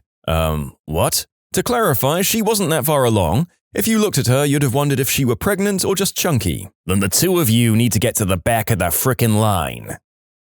I was recently on a megabus from DC to New York, and a family with several young children was trying to find the last untaken seats. There was clearly a seat open, but when they asked the girl, she was like, "Sorry, I want to leave the seat open so I can sleep." The family was like, no, that's not how it works. They had to get the bus driver and bring him to the back. The lady said the same thing to the bus driver, and the bus driver was like, no, that's not how this works. So the kid ended up sitting next to this girl. How did she think this was going to slide? Oh, I have a story. Last year I went to a Penguins-Flyers hockey game. If you aren't aware, it's one of the biggest rivalries in all of hockey. I'm a Penguins fan and the game was in Philadelphia. The game was going great and the Penguins took the lead and I was the only one cheering in my section. Some Flyers fans looked at me weird after that. Well, the game was over, Penguins win and I'm going to the bathroom. The guys who were sitting in my section followed me in and they each punched me after getting my attention. Some other fans saw and called the police on them. There were 3 of them. I had a bloody lip and bruised left cheek. Oh, and the best part? I was only 17. I was out for a motorcycle ride yesterday. I stopped at the spot off the main road to stretch my legs a bit. Noticed in the bushes that there were bags and bags of garbage all dumped in one spot. Not like a McDonald's bag that someone casually threw out their window, more like someone loaded up what could possibly be months' worth of household garbage and dumped them in the woods. People like that? Frick them. Some comments here have inspired me. I babysat 2 boys, 3 and 5 years old, and a girl, 2 years old, for a single mother this summer. The mother has no job. The mother has no income. I babysit, but I don't actually know what it's accomplishing while she's out most of the time. She lives in her parents' house, but they work full-time jobs, and is also on WIC vouchers. The government pays for her to get food for the kids. She doesn't have a skill that she practices, nor does she maintain any semblance of physical fitness. Her children are kept in a room starting anywhere from 9 p.m. if they make her mad, to midnight, and they're not allowed to exit the room until the mother wakes in the morning. The catch? The mother uses Facebook or Netflix until 3, 4, or 5 a.m. each night. She sleeps until at least 11 a.m. every day unless the children have an appointment in the morning. I want to confirm that this is sometimes over 12 consecutive hours of confinement that occurs more often than not. They're allowed to use the bathroom as long as they return to the room when they're done. I don't know what to do, so I take the kids on walks. They are ecstatic just walking down the sidewalk for a few blocks and coming right back with no stops along the way. And I play games with them while I take care of them. Once I asked the 5-year-old if he'd like to eat breakfast with me at 10 a.m. He was just coming out of the bathroom. His response of, "I think I have to wait for everyone to wake up," indicates to me that he believes his confinement is normal. He went back into the room and I didn't see him for the next couple of hours. He eats dinner at the same time his grandparents eat, which is between 6 p.m. and 8 p.m. almost every night. I'm so confused about this, I don't even know what's bothering me the most. Went hiking this weekend in Rocky Mountain National Park. A lot of things about people there annoy me. The list includes feeding wildlife cheese puffs, walking on the tundra that multiple signs clearly say to keep off, initials carved into aspen trees, and stopping their cars in the middle of the road on the peak of a mountain. That kind of thing makes me so angry. I once saw a guy offer an ostrich a lit cigar at the zoo after already feeding it chips. So the ostrich obviously thought that the cigarette was food too. I was so appalled that anyone could imagine that was acceptable behavior. I just don't understand how anyone could do anything like injure animals, damage nature, or litter. I saw someone post an article on Facebook about how Ebola was Obama's revenge against white people for slavery. And all of these people commenting, "Oh my god, it makes sense." A disease outbreak in Africa which is killing African people is a revenge against white people. And Obama made it happen. I think my brain is bleeding from the amount of stupid there. Obviously, a bunch of these stories are quite dated, but yeah, wow. I suspect that a lot of people with these theories went on to vote for the next guy in the White House. Last Saturday, I was walking along a vacant sidewalk when I was approached by a middle-aged couple. They were in jogging suits and walking considerably faster than I, so I moved to the grass to give them space. When they got closer, the woman started yelling at me that I wasn't far enough out of the way. I apologized, only to be intentionally clipped by the man following her and landing on my back. I got back up and laughed it off, only to hear the man yelling, "You're not the only one in this city, butthole." At that point, I was pretty amazed at how somebody can be that angry at someone they don't know. I hadn't said anything to them to start. Oh my god. Something similar happened to me once. I was walking down the sidewalk headed south and texting my sister, glancing up every few seconds to see what I was headed for. I look up and two guys on bikes were riding straight toward me, so I step onto the grass so they can get by. As they ride past me, one of them yells that I need to watch where I'm going. What the frick? So I yelled back that they shouldn't be riding their frickin' bikes on the sidewalk. Almost 4 years later, and I remember exactly every detail of that moment. I'm still mad just thinking of it. So I live near a family that's just horrible. They locked their young son outside their house because he's annoying as frick and they're horrible parents. I'm walking outside and he's in their open garage. He has a bottle in his hands. I get closer. He's about to spray weed killer in his mouth. He does it before I rush in. I pound the door with the kid under my arm. The mum gives me a what the frick look and I scream about her kid eating poison. She rushes to the car and they drive off. I saw some guy trying to grab a duck at my local zoo. He's throwing it food and when it came near, he tried to grab it. This happened several times before I told him to stop. His friend immediately butts in and asks why I'm being such a butthole. Apparently me telling the guy he shouldn't grab the duck is the greater offense than actually trying to grab the duck. Fortunately, my wife pulled me away. Probably the best thing since I'd already stopped him from continuing his attempted duck molestation, and we were already close to a physical confrontation. Some buttholes broke into the zoo earlier this week and stole a flamingo. By the time someone found the flamingo, it was so severely injured that it had to be euthanized. I freaking hate people.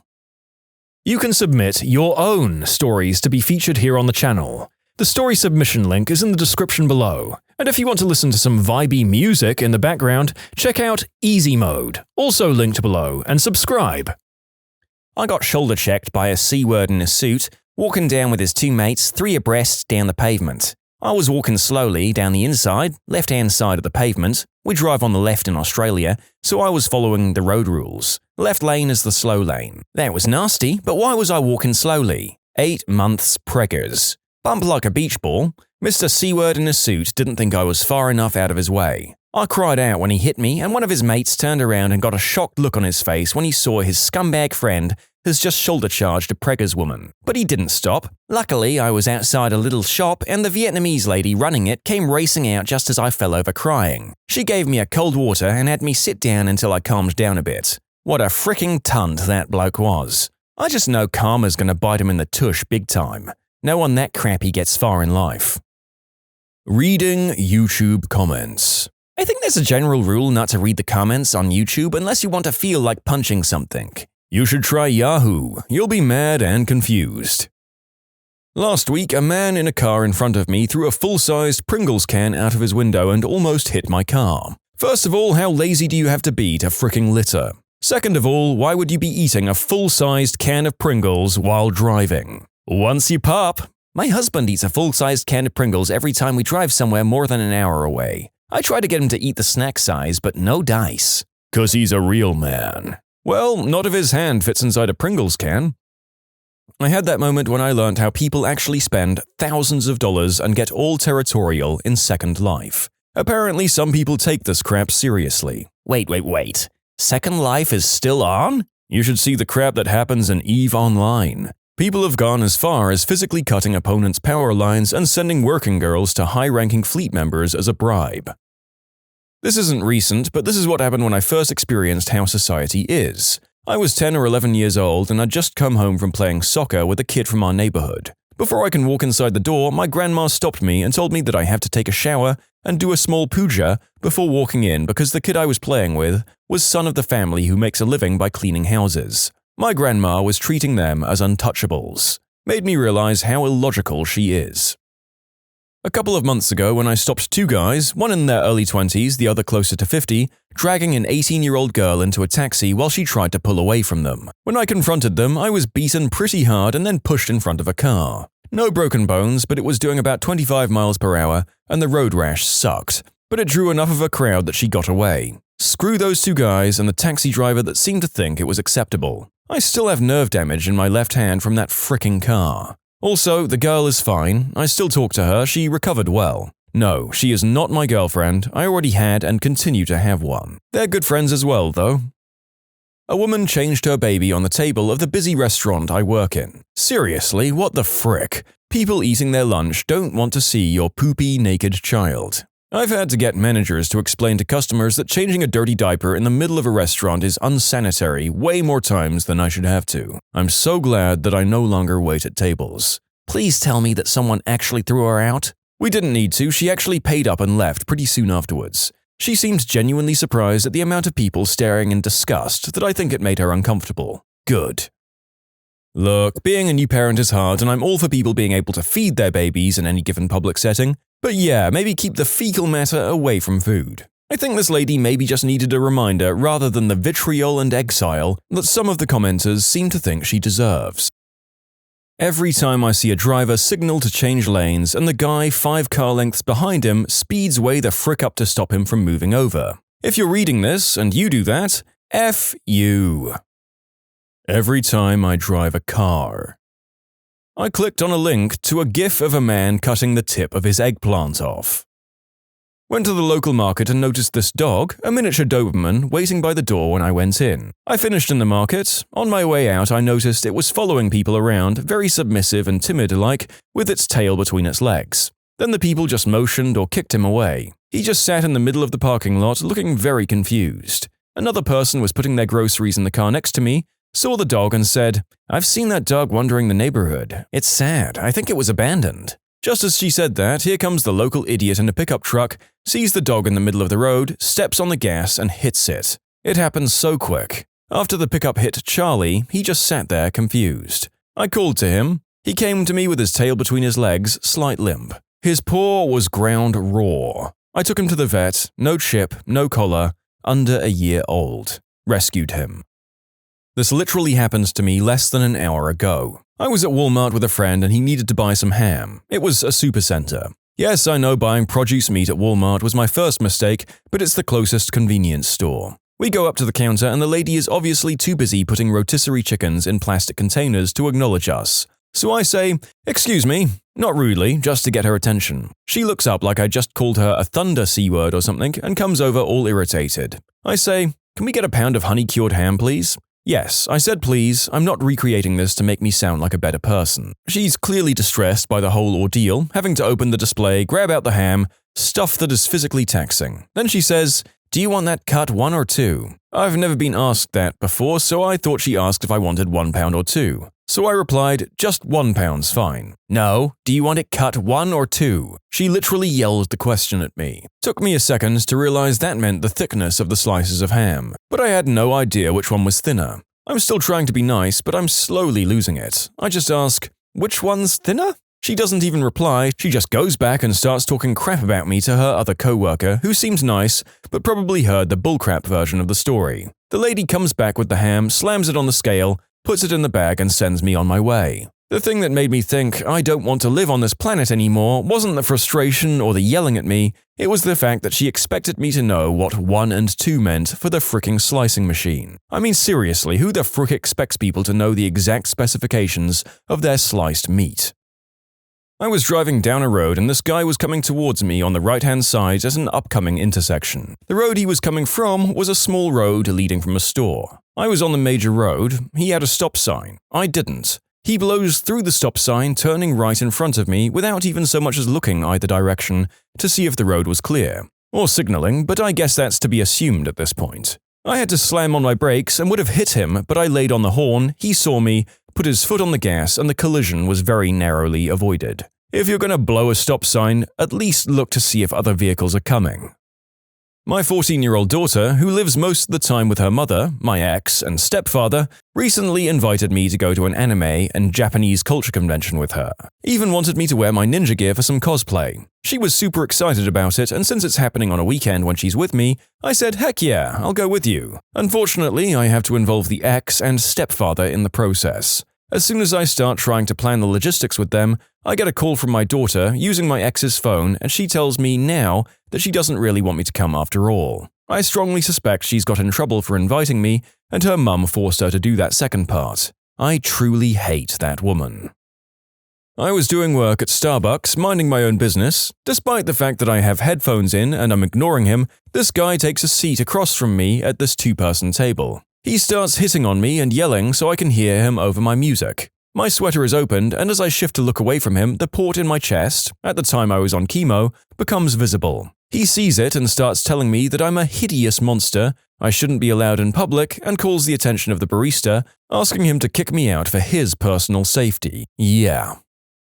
Recently brought a few chickens. The second day they were here, the usual neighbor kids came over to play. I sat down and feed the baby, and about 10 minutes in I have to get up because I hear kids screaming and chickens losing it. I walk back out to a dozen children I don't know, 4 of which have busted my hen run and are in with the chickens. One kid has a hen by her wing. She flaps, he lets go, and then he kicks her. Needless to say, I was upset. Without leaving my porch, I said, "Get out, all of you! I don't know what makes you think it's appropriate to hit someone else's animal. I don't know what would make you think it's okay to do that to any animal in general, but it is in no uncertain terms not okay. I don't know who you are, but get the frick off my property." I tell my kids and the neighbors' kids they play with that no one's allowed in the backyard. I go back inside to feed the baby. I'm not even sat down yet and I hear the fridge door open. I say, "Toddler's name? No snacks right now." Guess what? Not my toddler. Some neighbor kid I don't know just walked in and opened my fridge. Now, he wasn't the crap that kicked my chicken, but he was in the run. I kicked the kid out.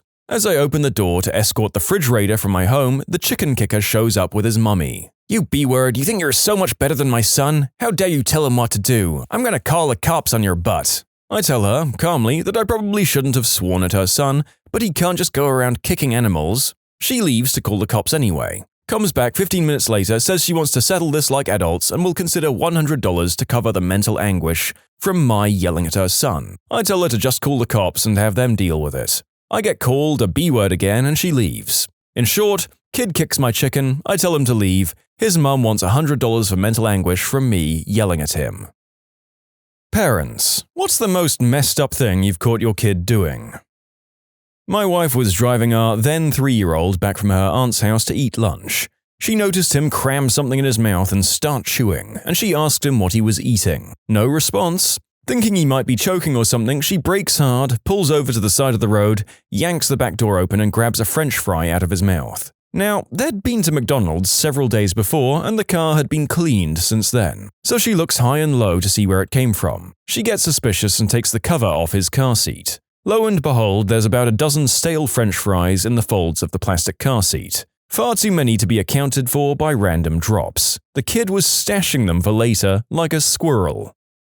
This is tame by comparison to some of the other stories here, but here it is. When my son was about a year old, I found him stuffing his pants pockets full of Vaseline, scooping it out with his hands. Really makes me wonder why little kids' clothes even have pockets. I was dressing my 4-month-old son the other day. His trousers had pockets on them. Like, what the heck does a 4-month-old need pockets for? My 4-year-old daughter used to stash steak knives in strategic locations around the house. My neighbor busted her doing it. I didn't believe him until he pulled out a 6-inch carving knife from behind a bookcase. With the right mentor, your daughter will grow up to be an amazing badass. My friend who worked in a residential treatment facility once found a kid who'd stuck a paperclip into an electrical outlet and was lying on the floor looking at it. When asked what he was doing, the kid replied, "Every time I touch this with my tongue, I wet my pants." I read that in Ralph Wiggum's voice from The Simpsons. My daughter cramped in a box and gave it to my son as a present in front of our whole family. I guess no one really caught her as she was obviously and openly trolling. Pretty messed up, I didn't even know what to say to that.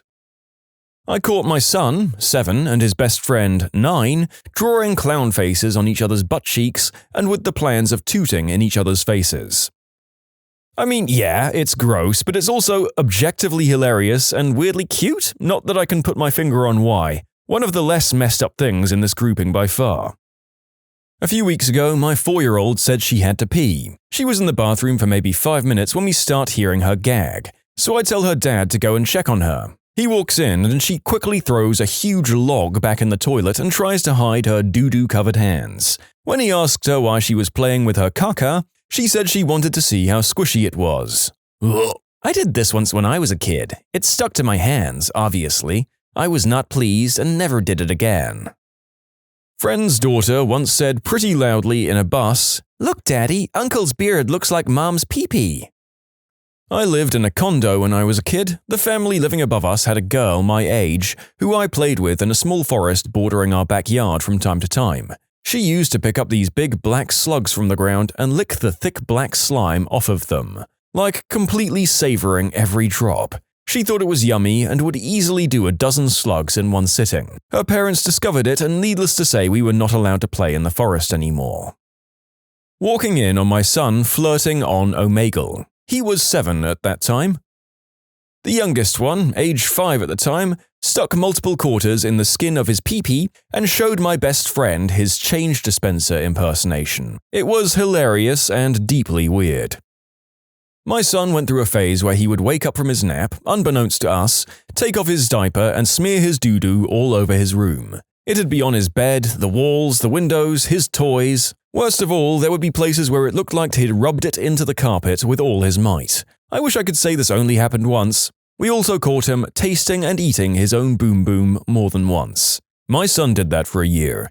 Every day after his nap, I would take a deep breath, say a prayer that maybe this day my nightmare would be over, and walk into his room to see him covered in brown, with smears all over his crib, the walls, and himself. I tried putting footy PJs on him and safety pinning the zipper up, safety pinning the pants and a shirt together on him, cutting the feet off those PJs and putting them on backwards. I seriously thought about duct taping that damn diaper on him.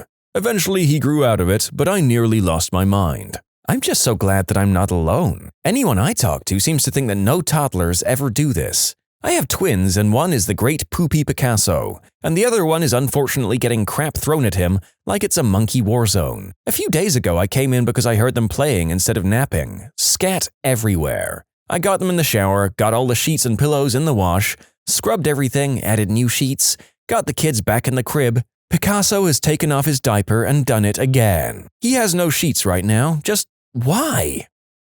I was babysitting my friend's children, probably aged around 5 and 7 back then, and I caught the daughter, the 5-year-old, following her brother into the bathroom when he wanted to pee. The kids then informed me that she does it all the time because she likes to run her fingers in the stream of pee and then lick them because it's yummy. My daughter is not even 3, but she put a box of nerds down her diaper and stated that she was a rattle toy. Uncle to a rambunctious boy. When he was around 2, we found him laying around with a dog, English bulldog. Neither seemed like anything was wrong except for the dog jingling. My nephew had stuck my brother's car keys up the dog's butt, like all the way to the plastic knob. The dog seemed unfazed, and my nephew seemed proud that he had found the keyhole to start the dog. My friend used all the olive oil to tickle his pickle with. His parents never caught him, but his mum figured it out and told him to use lotion because it was cheaper. Something extra virgin. I have an 8-year-old son who has sleepovers with the kid down the block. I came downstairs and one had his head under the other's blanket. After the typical, "What the frick are you guys doing?" I found out they have a game where they smell one another's toots. I thought it was weird, then I remembered the same scene from Biodome. Not my kids, but babysitting my twin cousins recently. They're 5. They were arguing about something during a snack, and the boy twin suddenly got eerily calm. He goes into her bedroom, gets the terrarium for her anoles, the lizards you find in your gardens, and takes it outside. She starts screaming bloody murder. I'm completely confused. He turns to her through the glass door and proceeds to smash the tank against the ground. Just windmills his arms and wails the tiny box against the cement. No fluctuation in his emotion. I ran out to stop him, but the 5 or so little lizards in the tank were dead. I looked back at the other twin and she was sobbing into her hands. He just walked past her and sits down to continue eating his snack. My aunt told me that was the 3rd time he's done that. Your aunt should frickin' do something about his behavior. This kind of emotional stuff is going to destroy the other twin. Agreed. And 1, he's harming animals, and 2, this isn't ripping up a drawing, this is a seriously violent act.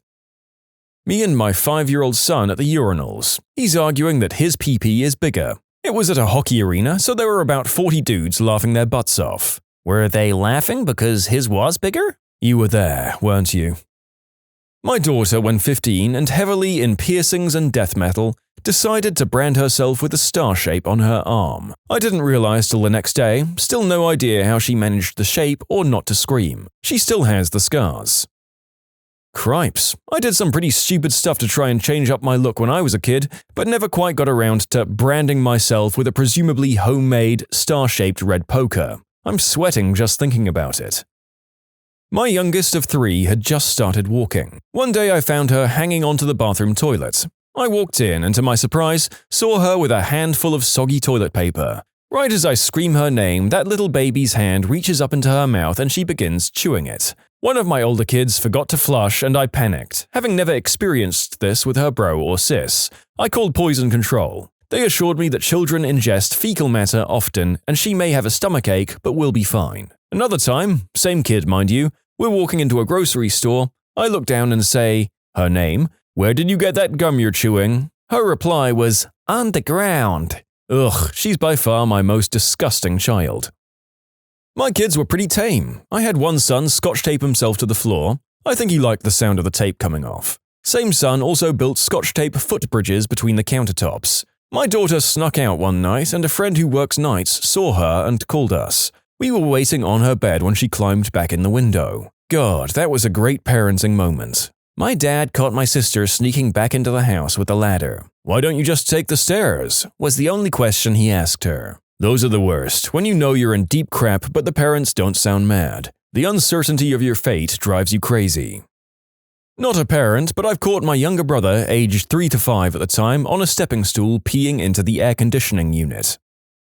I didn't so much catch him at it, it was more like he was doing it at me. He's 4 years old and we were having a bedtime battle where he simply wouldn't be quiet or stay in bed. He can really dig in his heels sometimes. I was getting really angry for the 4th or 5th time that night and I walked up to his doorway to tell him he needed to be quiet. He was ready for me with his pants off, his ankles up to his ears, and his butthole pointed directly at the doorway. He heard me when I stopped dead in my tracks and he looked between his legs at me with pure hate in his eyes. I gently told him to pipe down and went back to my room. I come back one more time for the same reason, and this time he was in the same position except he was sticking his finger in his butt. At me. Hatefully. He just sat there wordlessly mean-mugging me with his finger in his butt. That was probably the most messed up crap I've caught my kid doing.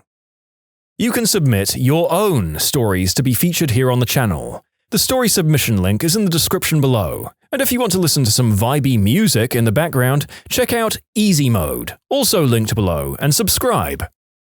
I used to have a roommate that would help me with watching my daughter, even during times where I just needed a nap. One day I was napping and my roommate was watching my daughter, but my daughter headed back to her room. She didn't come out for a while, so my roommate went looking for her. She found my daughter in my room, standing over me with a toy knife, bringing it down over and over, whispering, "Stab, stab, stab, stab." My son was 5 and had started playing Skyrim on the Xbox 360. One afternoon, the neighbor called and asked if I could watch her son, also 5, for a few hours. They played with swords, shields, Nerf guns, typical boy games. At one point I stopped hearing them. That's always a dangerous thing with any child. You know something is going down. I opened the door very quietly and saw them on the floor. My son was now wearing his friend's shirt and pants, and the other boy was down to only his underwear. My first thought was, what the frick? But my son looked up at me with a sword in his hand and said, "We're playing Skyrim, and I just killed him, so I'm taking his stuff." All I could say was, "Okay, but let's try and keep all of our clothes on from now on." Well, from about the age of 2 to 5, I had a flock of imaginary ducks that used to follow me around. Apparently, we had to wait a good minute or so each day when getting into the car so all of my duck friends could come along. When asked about them, I would say that I am their king and they are here to follow me. But apparently it started getting weird when I'd pretend to break up fights between the ducks and cry when one died. Yep, I was a bit messed up. My brother hated bugs. We had cacti in our front yard. He would cut their heads off and skewer them all over the cacti, or he would take their heads and put their wings in their body where their heads would be. Vlad the Exterminator. Sent the boys to bed with popcorn for a fun treat. I heard maniacal laughter shortly thereafter. Go upstairs to find one of them sticking popcorn betwixt his cheeks and farting so it came out.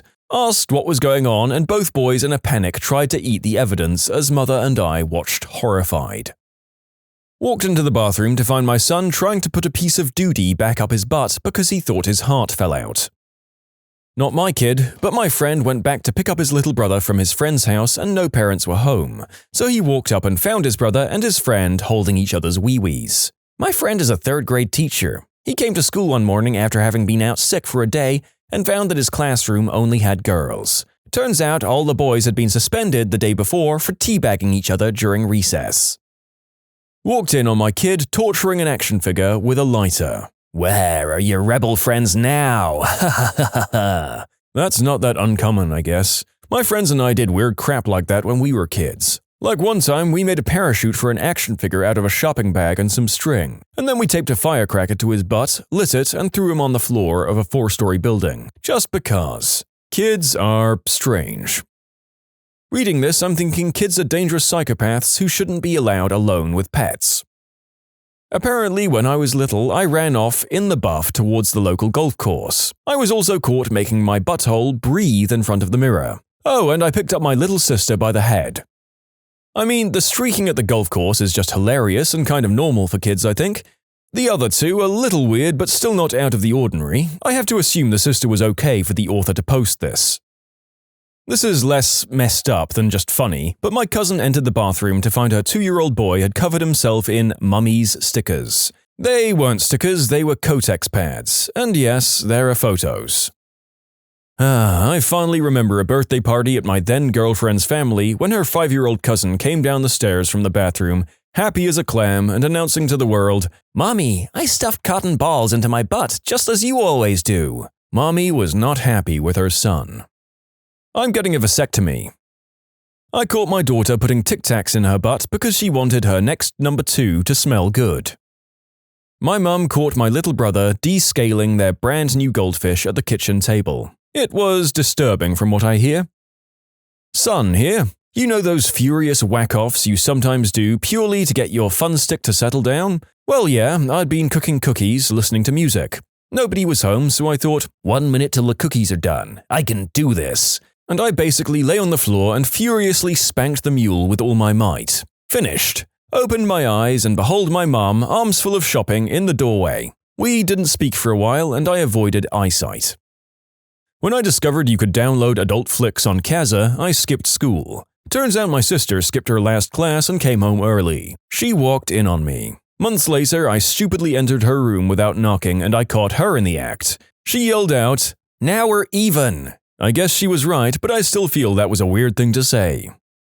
I've been told on numerous occasions about how when I was 3 or 4, as my parents and I were walking out of the old spaghetti factory, I turned to a table that had a black family in it, with a little black boy about my age, and I excitedly exclaimed, "Look, it's a basketball baby!" My parents told this story of when I was about 3 or 4. My sister was playing in her room one day and apparently came across a spider in her toy chest. Being a 5 to 6-year-old, she lost her mind and started screaming. That's when I supposedly learned what my life's calling was. As the story goes, I come barging into my sister's room and yell, "Don't worry, I'll hypnotize it with my wee-wee," and promptly dropped my pants. My dad laughed, my mother cried, and I defeated the spider. Not a parent, but my friend's little brother, who was 5 or 6 at the time, would strip down and chase me through the house with a kitchen knife. I was terrified of hanging out with my friend because of this. So after it happened 2 or 3 times, and one time his older brothers attacked me while wearing the Scream costume, I decided I wasn't going to his house anymore.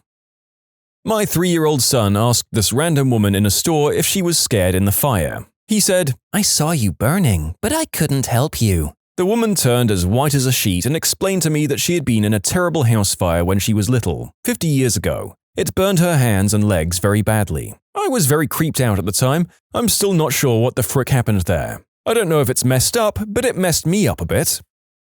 Not a parent, but an older brother. When my younger sister's twins were about 2 or 3 years old, they filled the bathtub up with hot water, using only the red side of the 2 knobs, and took off their diapers and threw them in the tub. I heard from my mum that they inflated to huge dimensions. Oh, and the time one of them put an entire roll of toilet paper in the toilet, effectively clogging it. My sisters do weird crap together. My 3-year-old son figured out how to take selfies with an old iPad we had. Wife thought I'd be teed off. The pictures were hysterical, but not safe to show others. I wiped that iPad pretty fast, as it would be tough to explain the pics to people. Funny because he was all calm in the pictures. Batman undies, just one leg in, halfway up his leg as he posed for the camera. It was as though he knew exactly how he wanted to look in them. Not bad by any stretch, but my almost 2-year-old daughter has a sheep comfort toy that she loves. Can't go to sleep without him. Whenever she's upset, she just calls for him. Came home to the sheep's disemboweled husk. Apparently he had a small tear, and she went to town on him. I hate to think what she'd do to someone she hates after seeing what she did to her best friend. Happy ending though, I managed to stitch him up good as new. I used to enjoy tickling my pickle in the shower with a rubber on, and once I left the used rubber behind and my mum found it. Awkward conversation after when I had to explain that I didn't even have a girl over. When I was a kid, like 5, I went through a phase where I'd convinced myself I was the only real person in the world and that my parents, teachers, and friends were all just constructs in my own world that I created. I remember saying stuff to my mum and teacher along the lines of, "You can't do anything to me that I don't want you to do. I made you." I remember thinking at the time that it was strange that I would choose to have one of my constructs punish me. I decided that I was doing it because life would get boring if it was too easy. I eventually got over all this. I caught my 1-year-old with something in her mouth. By the time I said to her, "What do you have?" she'd crunched on it a few times and then spit it out. I went over to investigate and was horrified to see that she'd spit out a lizard head. A fricking lizard head in her mouth. Ugh. I guess the cat brought it in and ate the rest of it. She just happened to find the head before I saw. Nasty. Not a parent, but when I was helping my 9 years younger sister clean her room, I found a pouch where she was storing dead flies. Not my kids, but me. I dumped all of my mum's medicine in the car vents. When my mum saw me with empty medicine bottles, she freaked out and took me to the hospital, assuming I ate them all. My brother shot me with a bow. He also tried to stab me several times, succeeding in many of them. To be fair, I did tie him to cinder blocks and throw him in the pool, also hanged him upside down from a tree, buried him alive in a plywood coffin for a bit. He smacked my legs with a baseball bat for that one. Good times, good times. Are you and your brother Wednesday and Pugsley Adams by any chance? My grandma tells me a story about how my uncle threw himself down the stairs in the morning so he wouldn't have to go to school. Grandma took him to the hospital, got a cast on his arm, fed him, and then dropped him off at school. What was your craziest, "I thought about it and it happened" story? When I was 17, a friend and I were driving around town in his 80-something Toyota Tercel. This car was a total piece of crap and had had a seriously loud knock in the engine for weeks. We had been out tooling around for maybe an hour and the knocking noise was getting to me. We're sitting at a red light in the center of a 3-lane road about 20 minutes from home when I exclaimed, "Wouldn't it be some crap if this piece of crap car just went bang and blew the hell up?" As the light turns green, my friend chuckled and said something like, "Yeah, that would suck." The car in front of us starts to move and my buddy pushes the gas and bang! That piece of crap threw a piston and died right in the middle of the road. He looked at me like, "What the frick did you do that for?" And we both laughed our butts off for a few seconds. We pushed his car into a nearby church parking lot with the help of a few onlookers and took the plates off and left it there. That was over a decade ago, and as far as I know, he never heard another thing about it. No idea what eventually became of that car. I worked at a Starbucks in a Lucky grocery store. We had a guy that would come in 4 to 5 times a week and get a small coffee. We'd give it to him for the refill price, and he'd sit in the store for hours. He was homeless and smelled pretty bad and was pretty scruffy looking with long hair and a beard, but he seemed nice enough. After like a year of this, the store manager came to me and told me that if I saw Nathan, the homeless guy, to call the store manager because he wanted to talk to him. That night I had a dream that I was at work and Nathan was there as well, but as an employee. Nothing super eventful about the dream until I went to work the next day and saw we had a new employee. He was sitting at the table in front of the Starbucks kiosk and one of my coworkers was talking to him. I didn't really pay much attention until my coworker called me over and said, "Doesn't he look completely different without his beard?" Mind blown. Apparently, my store manager figured out that if he was going to be chilling in the store all day, he might as well give him a job. He bought him some clothes, got him a haircut and a shave, a gym membership for showers, and started helping him look for a place to stay. I never really had a positive or negative opinion on the store manager before that point, but mad respect for that. 5 years later, Nathan still works there. He outlasted me. A few years ago, I was going to the grocery store with my dad and I asked him, "Is there any part of the body that can't get cancer?" "I don't know, we'll have to look it up later." Later, getting back into the car, we turn on the radio. It's Tuesday, which means it's time for our trivia fact of the week. The lens of the eye is the only body part that cannot get cancer. I really thought that story was going to end with one of you getting cancer of the right buttock or something. Me too, commenter. I was honestly kind of dreading whatever the outcome here was, but this is much better.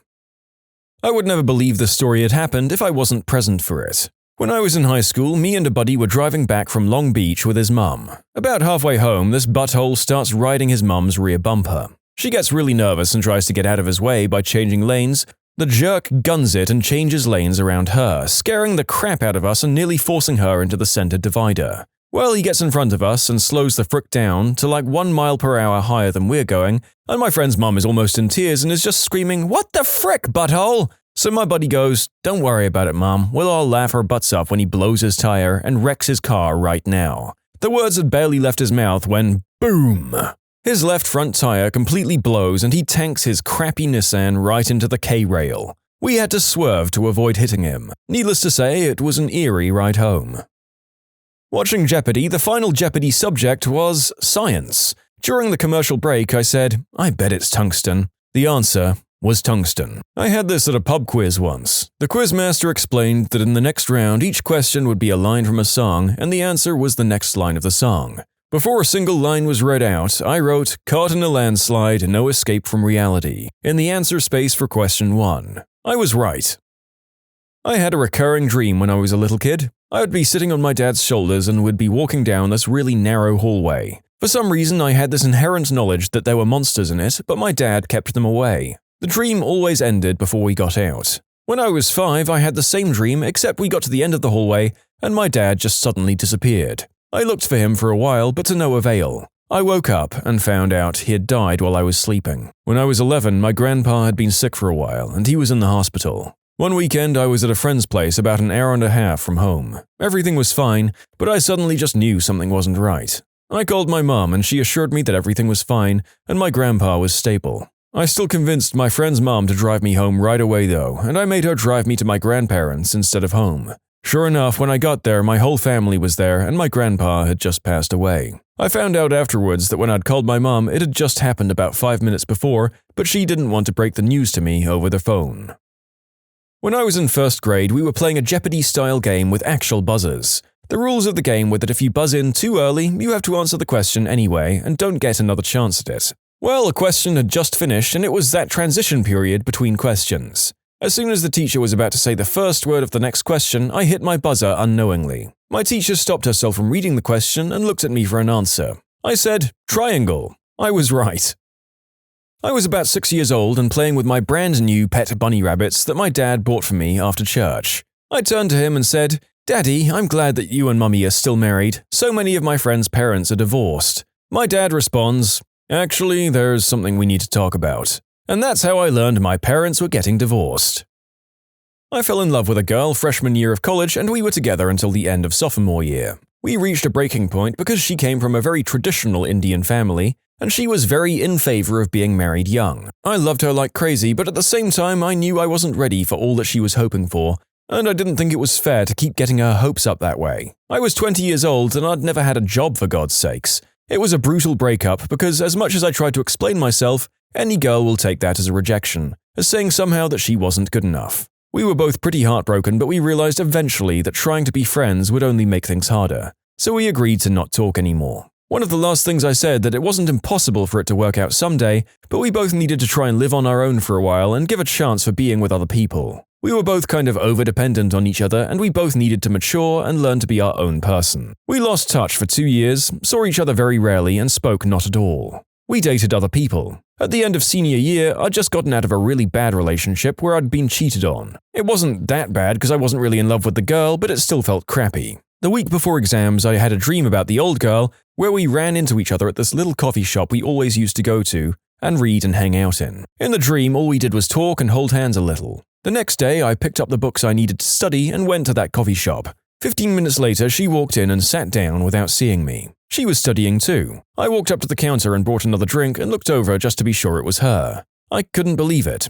She saw me and of course at that point it was impossible not to say hello. We talked for 2 hours. She had had some bad relationships too. We found out we had gotten jobs in the same city. We didn't hold hands because that would have been bizarre, but we could both feel it. Dated, married, been together 5 years. I don't believe in God, but I still can't believe how perfectly things worked out. A lot of these are about speaking disasters or tragedies into existence, or coincidences of those nature, so it's nice to get another cute one in. When I was 14 or 15, I was sitting with this girl I'd just started hanging out with. We're waiting for our ride home and she talks about missing her brother, and I said something about him showing up for Christmas, not realizing he was very estranged, 3 years, from the family. Awkward moments ensue, we get rides home, no big deal. Flash forward to 7 a.m. Christmas morning, she calls me freaking out because he showed up at the family door. The first laptop I ordered arrived a day early when I was out of the house, so I came home to find the little slip on my door saying they'd try again tomorrow. The next day I woke up only to find that I'd slept in and missed the shipment again. I was pretty annoyed, but just set my alarm for the next day. For some reason, I missed the FedEx guy for the third day in a row and I'm just fuming. I decide to go for a run to vent my anger, and while running I think to myself, wouldn't it be awesome if I saw the FedEx truck and got my laptop? After half an hour, I turn the corner of an intersection and see the FedEx truck and the FedEx guy walking towards it. I excitedly dash up to him and explain my situation to him while gasping for air. He remembers the package, finds it, and then hands it to me after I sign for it. Such a good day. Sitting in class, Professor pulls up Windows Media Player to play us a video on improper call signaling. He pauses with the mouse hovering over Resume Previous Playlist button, and I think, oh crap, what if it's adult flicks? That'd be hilarious. Turns out it was more than just that. It was some intense butt action with a ridiculously huge marital aid. I laughed very hard. My friend showed me a picture of his new girlfriend. I told him, damn, Ronald, once she realizes she's too hot for you, it's over, man. She broke up with him the next day. He has looked at me accusingly ever since. Sitting at lunch with some change, I asked my friend, how many times on average do you think I'd have to toss these coins for them to all land on heads? I had about 7 or 8 coins. He starts getting into the math required and thinking out loud about it. I comment, I bet it's just 1, and I tossed the coins. They all end up heads. Yeah, I was right. It was only 1. During post-party night walking, I told a friend who was walking on the empty road, you're going to die. For the first time in his life, he listened to me, did a step to his left, and got back to safety. 2 seconds later, a car traveling at more than 130 kilometers per hour came out from nowhere and plowed through the space he had been standing in 2 seconds prior. Final Destination 6. I mean, he's still gonna die now. You can submit your own stories to be featured here on the channel. The story submission link is in the description below. And if you want to listen to some vibey music in the background, check out easymode, also linked below, and subscribe. I was about 8. My teacher had asked me to deliver an envelope of some sort to the principal's office in the middle of the school day. My school had at its center a single long hall, with my classroom near one end and the principal's office at the other. As a child, the hall seemed absurdly long, like a mile. Class was in session, so I was walking down this hall all alone, my footsteps echoing, quite surreal. It suddenly occurred to me that I was walking quite close to one wall, and that if a teacher were to fling open their doors, I'd be knocked silly. Just then, a teacher flung open her door, knocking me silly. These were big, old, heavy doors, and the energy transfer to my head was significant. In my memory, both my feet left the ground, though this seems unlikely in retrospect. I landed on my butt and was momentarily stunned. Our eyes locked, the teacher's and mine, for an instant, then I burst out laughing uncontrollably. The synchronicity struck me as hilarious, even the pain of being cold-cocked by a massive school door couldn't suppress my hilarity. I believe my reaction led the teacher to believe I'd suffered brain damage.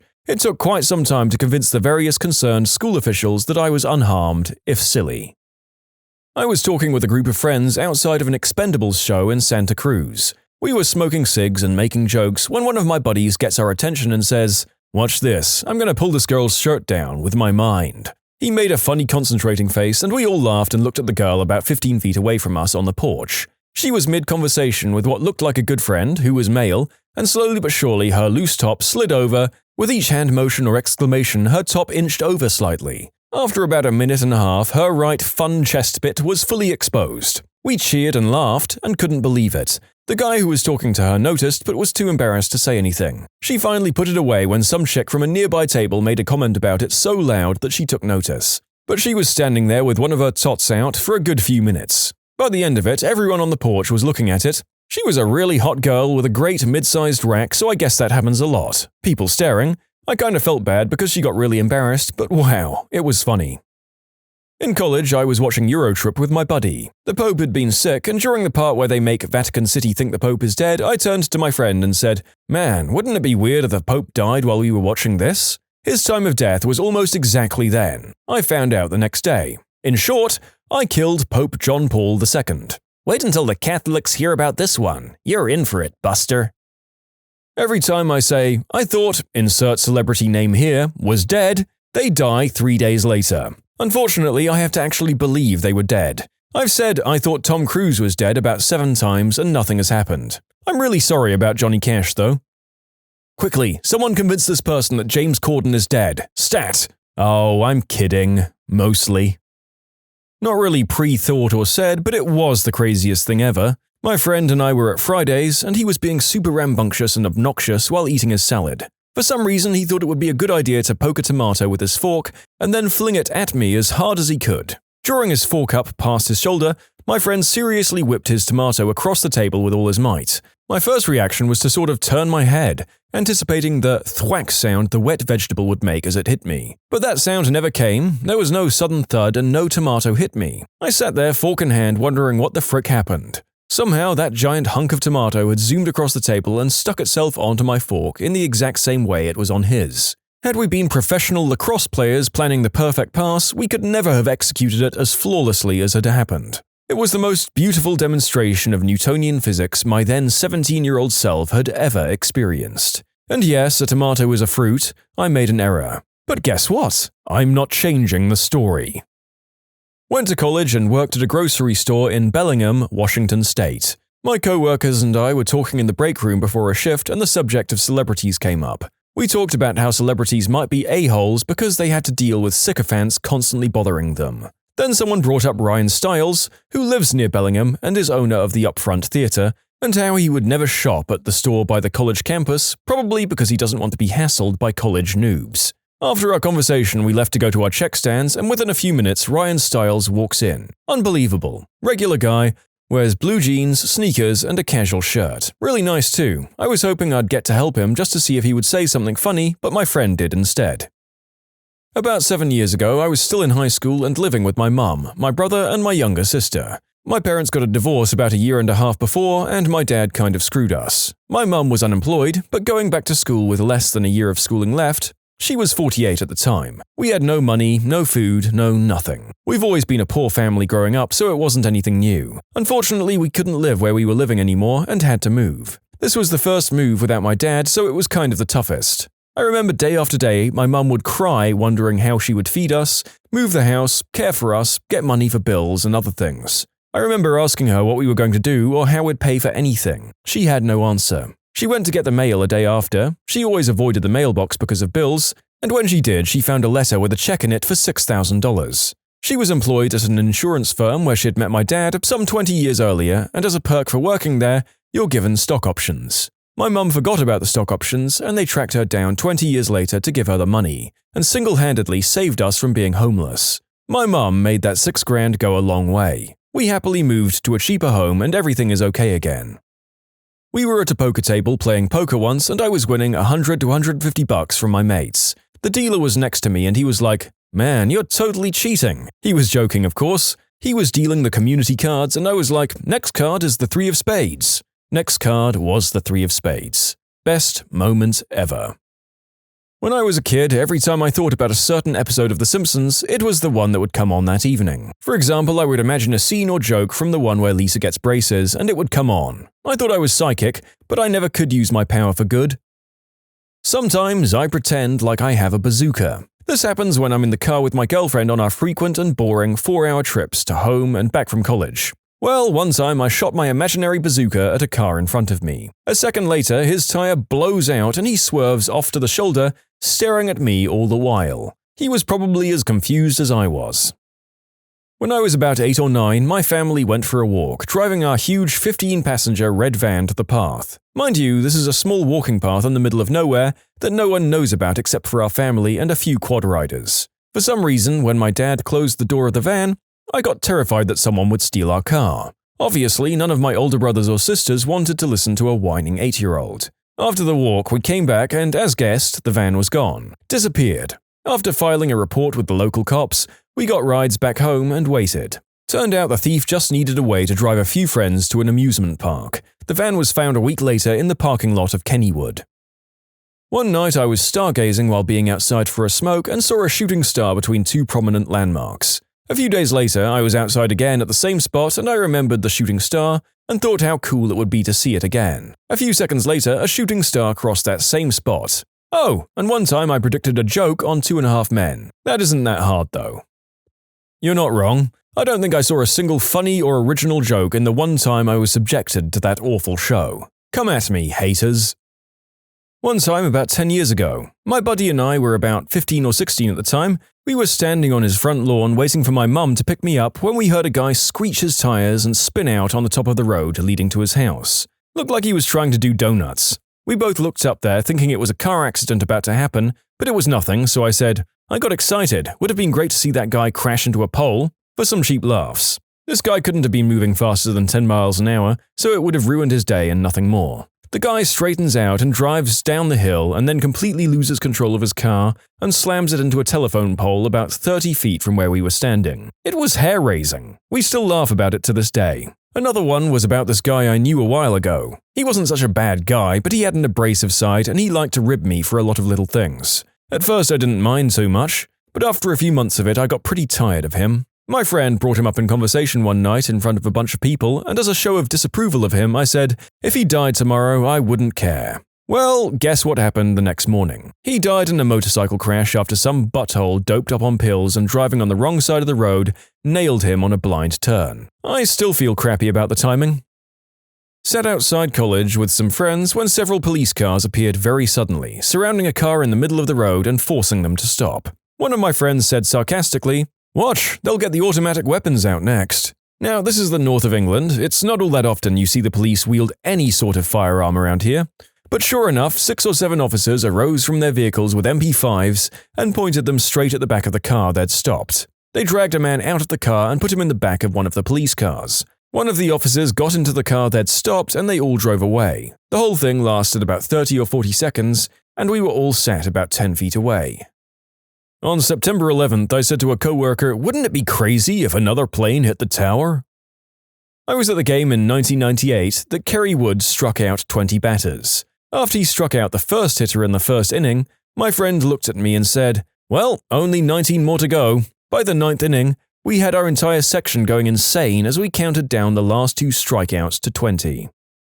People with plastic surgery, do you regret it or are you happy with your decision?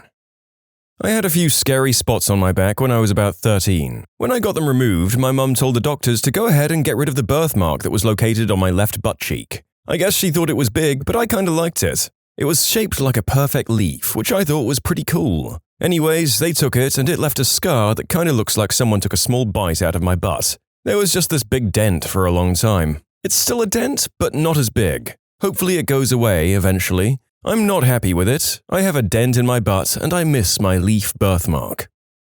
I had jaw surgery about a year and a half ago, radically changing my bite and essentially giving me a chin. I don't regret. I can't imagine my life if I hadn't had it done. I'd been wanting the surgery since I was 11. I got the surgery when I was 18 and a half, right after graduating high school. It aligned my teeth correctly. I'd had a decade of orthodontic work prior to that, braces, a spreader, spacer, headgear, chains, and retainer. Recovery went well. While in there, the doctor brought my chin forward and adjusted my nose. While my nose looks better, I've never had a nosebleed since, after a lifetime of them. I did the same thing. My mandible jutted out significantly further than my maxilla, and the midlines of the upper and lower jaws were not in line. While I can mostly justify the surgery as being functional, after all it has significantly reduced jaw pain and clicking, it has brought symmetry to my face that I couldn't be happier about.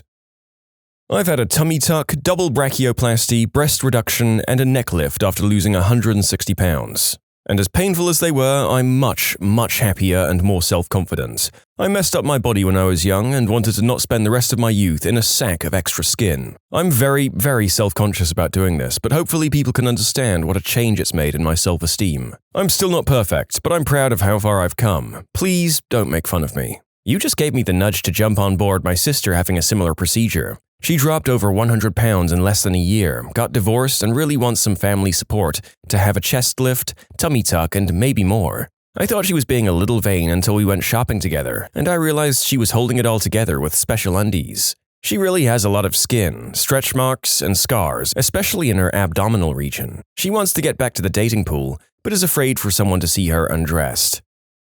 Yeah, I suppose this kind of surgery isn't so much I want to look hot as I want to help myself overcome something. If someone has undergone something like this kind of weight loss and has the finances, it can be a great gift for yourself. I'm actually having plastic surgery in a few months.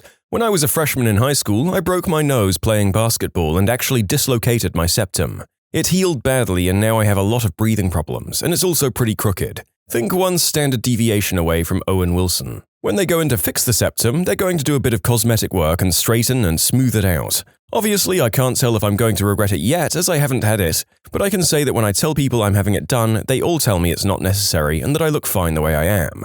Which is nice, but a bit annoying. Hopefully the surgery will go well and I'll look like I did 8 years ago before my nose got smashed in. Oh, you're like me. The surgery itself is not the most fun thing ever. Just make sure you have at least a week to recover and lots of pain pills. The actual surgery to correct the deviated septum is pretty life-changing. I really enjoy being able to breathe through my nose, and it's something I can't take for granted anymore. I think I'm pretty happy getting the cosmetic work done. I never think about it now, several years later. My nose was so messed up that I didn't think of it as my real nose anymore, if that makes sense. So overall, it's not fun at the time, but worth it in the long run. Let me know if you have any questions, and good luck. I just recently had a rhinoplasty. I used to feel so self-conscious about people seeing me from profile view, and I still catch myself feeling anxious, and I remember I don't look like that anymore, and it makes me want to cry happy tears. I think I might want a rhinoplasty, but my nose is the family nose, and we've all somehow bonded over this ridiculous schnoz. I think my family would take it as a personal slight if I had it reduced, and they would definitely make fun of me literally forever. I had a tummy tuck and my abs reconstructed after losing over 100 pounds. I have no regrets at all and it still makes me smile every day. It's been almost 10 years and I'm still so happy I did it. Had a male chest reduction surgery when I was 15. Apparently one of the most common cosmetic surgeries, but still has a stigma of embarrassment around it, which is a shame because it completely changed me for the better. My confidence boosted tenfold and I have zero regrets. Would do it again in a heartbeat. Now a normal, non-breasted 26-year-old with a great trivia fact about myself. The only shameful thing is that it isn't covered by insurance. In short, not having moobs is great. Do you have an explanation as to why you had moobs as a 15-year-old male? I'm genuinely curious. I do. It's called gynecomastia, and it manifests to some extent in a large percent of males as they go through puberty, though it typically goes away within a year or so. I was one of the lucky few. I had actual chest tissue, or chest bud, I believe they call it, which led to puffy, enlarged nipples, in addition to more common fatty tissue that made the whole moob part bigger. They temporarily detached my nipples to surgically remove the breast tissue, and then I had lipo via my armpit to remove the remaining fat. It was such a successful surgery and recovery that now it seems weird that it actually happened. A good female friend had eyelid surgery. Before, she always looked tired and had large bags under her eyes. She found a surgeon that recommended the most minimal removal of excess skin from her eyelids and area under eyes. I was pleasantly surprised that the surgeon didn't go overboard. As he stated, "We don't want to change your looks, just make you look refreshed." The surgeon did a great job and my friend couldn't be happier. I had a form of gastric bypass surgery called duodenal switch. It's like a plastic surgery, just designed for weight loss. Best decision I ever made. Congratulations on your weight loss. Any complications? Yeah, my number 2s now smell so bad that I can clear an entire floor of a Chicago high-rise. Not joking. I lost more than 80 pounds and 2 years later I had a mummy makeover. Chest lift, no implants, and tummy tuck. I look better now than I did before 3 kids and gaining 80 pounds. 2 years since my surgery and I'm still super stoked. I had PRK eye surgery about 6 years ago. It was considered cosmetic as I didn't have astigmatism or corneal erosions or anything. It was incredibly painful, and since my eyes are a lot more sensitive, things like cutting onion and chili are very difficult now, and I get very itchy eyes during hay fever season. But I went from a prescription of I think about -6 to 0. I couldn't see further than about 4 inches in front of my face without glasses. I wore contact lenses, but hated that I could never be spontaneous. Things other people take for granted, like staying at a friend's house overnight, jumping into a pool without thinking about it, learning to surf or rolling over and looking at my partner first thing in the morning, I can now do those things. I don't have to switch between sunglasses and prescription glasses. I don't have to pay for new frames and lenses every few months or whatever. I feel free in a way that I wasn't before, but it wasn't a pain-free process, and it comes with its own set of negatives. Still, I'm so glad that I did it. -6 is one heck of a short distance. One day the narrator feels like they'll get LASIK or a similar procedure if they can afford it. Good to know about the potential issues. I've had 16 plastic surgeries, the majority of which would be classed as cosmetic. I was born with a congenital melanocytic nevus on half my face and into my scalp region. 6 or so surgeries were done to do skin grafts replacing the nevus with skin from my back and removing satellite nevuses, smaller nevi scattered like large moles. Later surgeries were to implant expanders and grow skin to replace the grafts and fix my hairline and brow region, as well as scar revisions and fat injections into my right brow, where I now have no eyebrows or muscles. No regrets, it was a painstaking process, but I've reached the point where I'm happy with how I look. I don't fear what others think, and although I'll always look different, the surgeries have helped me gain control of my own identity and how I see myself as a person. Oh, I actually wrote a paper back in college about this. I interviewed 16 Asian women on their thoughts on plastic surgery as well as their relationship with their parents, if that impacted their decisions to get or not get plastic surgery. Out of the 16, 3 had plastic surgery already. We'll call them A, B, and C. A had done it for their eyes and nose, vehemently denies it even though it's relatively common knowledge since she went to finishing school for a year, and came back looking radically different. She didn't have a crease above her eyes or a nose bridge before the finishing school and had them after. Out of respect for her feelings, I didn't pursue the topic. B had had her eyes done, regretted it since she became a feminist and political activist in college, felt very embarrassed about the fact that she talks about Asian pride while she had the eyelid surgery to remove a distinctly Asian feature. Deeply regrets it since her mum was the one who forced her into it. She went to the doctor thinking she was going to a dermatologist, and the doctor started talking about surgery, and she ran out, freaked out. Her mum dragged her back in, yelled at her, and told her she's ugly and needed to fix her eyes. She succumbed to the pressure and did it. Her mum took her to Vietnam, so I guess patient consent may be sketchy in some clinics. She still hates her mum for it. She had a traumatic surgery too, where the stitches popped afterwards. C also had her eyelids done. Her mum was the one who told her to do it too, and according to her, it's the best thing she ever did to me. Craziest interview I had, and most awesome quote.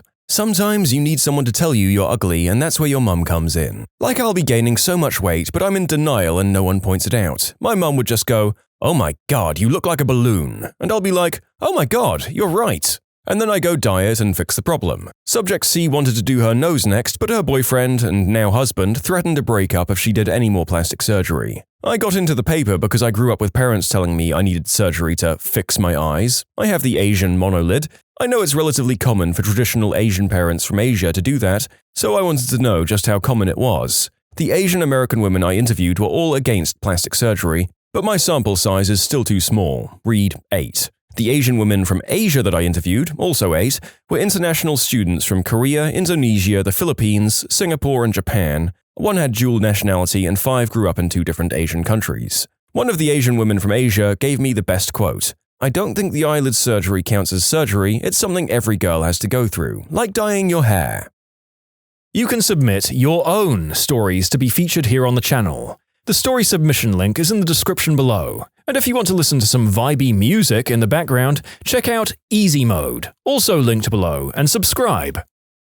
I have hair transplants. They're perfect. Nobody has ever been able to tell, even when I'm getting haircuts. I paid more than double what some guys pay, but it was worth it. Supposedly, my doctor also did Don Johnson's. Yeah, I'm glad I got them.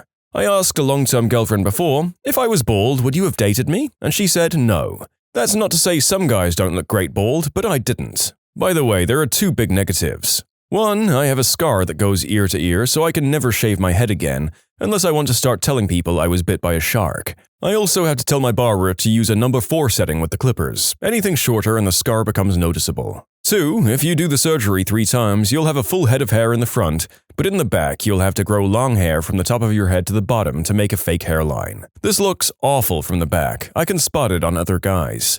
I only had mine done once, so I don't have this problem, but now I have a seriously receding hairline on the corners of the front. I need to have that filled in, but whatever, I'll probably wait for a different kind of therapy. I've had a perineoplasty to correct some scar tissue from having kids that made doing the deed very painful, and the recovery wasn't something I would wish on my worst enemy. It was awful, but no more pain while doing the deed, so it was worth it. I also ended up having an abdominoplasty and chest job. I have a petite frame, and my 3 kids were huge. They destroyed my stomach muscles, and I ended up looking about 4 months preggo for years. I tried working with a trainer to help my stomach, but nothing was helping, and I was in physical therapy for back pain. They ended up sewing my stomach muscles back together and went ahead and tightened the skin. We figured while we were in there, I'd go ahead and get the chest done. Before kids, I was a full B, and now I'm a full C. I'm beyond happy about my stomach, even with the scar. I don't have any more back pain, and I feel so much better now just wearing clothes. The melons I could take or leave, they look great in clothes, but I'm still getting used to them. It's been 9 months. My husband loves them, so I'm happy about that. My grandma had a chest job, tummy tuck, and a butt job. She's pretty happy. Not as happy as my grandpa, though. Get it, Grandma? Is it weird to have a grandma with a fantastic rack? She went from having nothing to being decked out, so you could say it was a bit of a change. Why not, I guess? As the commenter said, you get it, Grandma. May as well have a good bedroom life in your twilight years.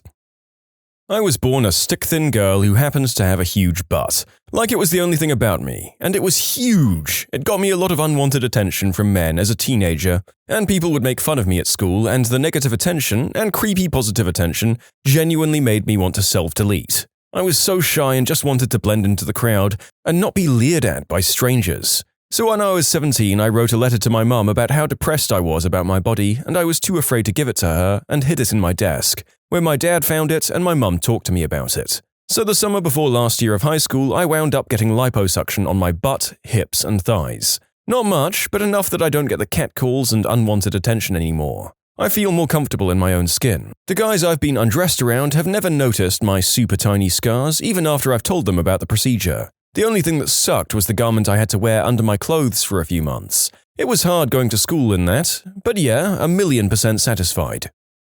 During an anthropology class, we were on the discussion of plastic surgery with the good majority of the students bashing it for whatever various reasons they have, when one of the girls in class piped up that she had had chest augmentation done and her reasoning behind it. She said her chest was as flat as a preteen boy's and just wanted something to be there. She only upgraded to a bigger A cup and wore somewhat reserved clothes. She really changed the perspective of a lot of students because she showed that plastic surgery can be good for people and not just a bunch of 40-year-olds desperate for another way to look young. I had gynecomastia surgery when I was 26, one of the best decisions of my life. I used to walk hunched over, wear multiple layers of dark clothing, and never ever swam or changed in front of anyone. Seatbelts, bag straps, and the wind pushed my clothes up against me, showing you the moobs, were all my enemies. The surgery was 1 hour long, and it has helped my self-confidence and happiness to a great degree. Looking in the mirror is no longer a heart-plummeting affair. If any other guys are out there thinking about it, take the plunge. It's worth it. This girl I know had her nose done a year or so ago. I'm of the opinion that cosmetic surgery is understandable in some cases. It really made a difference for her because she had a huge nose and it was obviously bothering her. So she had it redone, and to be completely honest, she was already attractive before, despite the big nose, and she's even more attractive now, partly due to the fact that her confidence and general demeanor has gone through the roof since. And the nose itself looks completely normal. If you didn't know she'd had surgery on it, you'd never guess. She's not afraid to talk about it and has clearly said she's not interested in getting any more surgery. Like I said, in some cases, I think it's understandable, and in her case, it seemed like a very positive experience.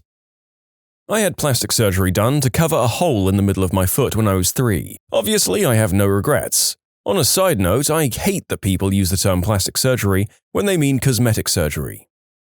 I had something more common done, which was mole removal on my face, on my chin. A small one at that. The wound got infected and it was pain at the time, but I'm 100% satisfied and forgot the thing ever existed. If it's something small like that, go and do it. I had a cyst the size of 2 large walnuts on my cheek. Plastic surgeon removed it in a 5-hour surgery. Amazingly skilled doctor managed to unwrap the cyst from all my facial nerves without damaging any. 52 stitches and some injections later, and my cheek looks like I have a natural dimple. Thank you, Asian doctor, and your excellent dexterity. Yes, very happy. Ladies love my dimple.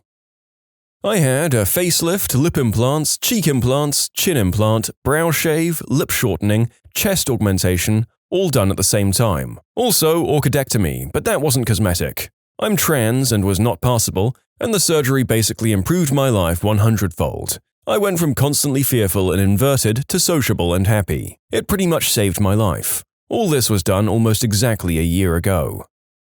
I totally regret mine, had a chest enlargement, surgeon ended up making me bigger than I wanted, which may also be exacerbated by the part where I lost 20 pounds after surgery. so they're even bigger in relation. I went from a small B to a D or double D depending on the bra. I hate the attention, I hate how clothes fit because you can't wear anything loose without looking like a cow. Plus, I now have back and neck pain. I'll have them removed or reduced as soon as I have the money. It seems surgeries that remove or adjust something that make you uncomfortable about your appearance or function are a more positive experience than purely cosmetic surgeries to boost you. Makes sense as a very general trend, I guess, and please, do your own research and don't take the word of a YouTube narrator as life advice. My best friend had a facelift in her late 30s. I think she made a terrible decision. She complained for a long time about her face sagging and would constantly do somewhat of a duck face, but like cheek-biting face in pictures. She still does it, but not to the same degree. I think there's a lot more to it psychologically than just fixing her face. Anyways, turns out she was severely allergic to the dissolving stitches which caused the wounds next to the earlobe to become infected. You could see the scarring, but it was nothing all that bad. I mean, not to the extent it is now. Anyways, she was really self-conscious about the scarring, so she decided she'd go in and have them redo the procedure. They redid it, and it left a huge stretch mark across her cheek and stretched her face to the point it looks as though she's not had cheek definition. I can't really explain it, but it sure looks odd. The worst part of it though, because there was not enough skin to reattach the side of her ear and earlobe, they stretched the earlobe so much that on one side of her face it's essentially attached to her earlobe that's attached to her jaw. The other side is bad, but nothing like the other. It's called pixie ears. She's super self-conscious about it and wears her hair in front of it all the time, and it looks terrible. All in all, she looks thinner because of her face, but you can really notice the facelift, and the ear thing makes you pay attention to it so much more. It's odd and makes me uncomfortable, especially because I notice other people looking at it and how uncomfortable she gets. Let's just say I think it was a terrible decision on her part. I had chest implants put in almost 2 years ago. It was one of the best decisions I've made. I had my children young, at 20 and 24. After nursing them, my chest was actually smaller than before I had children, and were essentially pockets of skin. As silly as it may sound, it really wrecked my confidence. I didn't really feel comfortable in form-fitting shirts or swimsuits. I found a really great doctor that I felt comfortable with and had my negative 34A cup enhanced to a full 34C. I didn't realize how uncomfortable I was with my body until after I had surgery. For me, it was one of the best decisions I've ever made. If there was one piece of advice I could give to those considering surgery, it would be to interview multiple doctors. Find someone that's talented and on the same page with you as to what you're looking for. In short, I love my fake chest. I have webbed feet and an old girlfriend wanted me to get them cut. I kicked her to the curb. Nobody messes with my groovy mutation. I got a double lid eye surgery. I don't regret it, I think it's actually a major change as the recovery was quite fast. I guess it hasn't really changed me, but I do like my eyes a bit more, though I guess we'll see in a few years.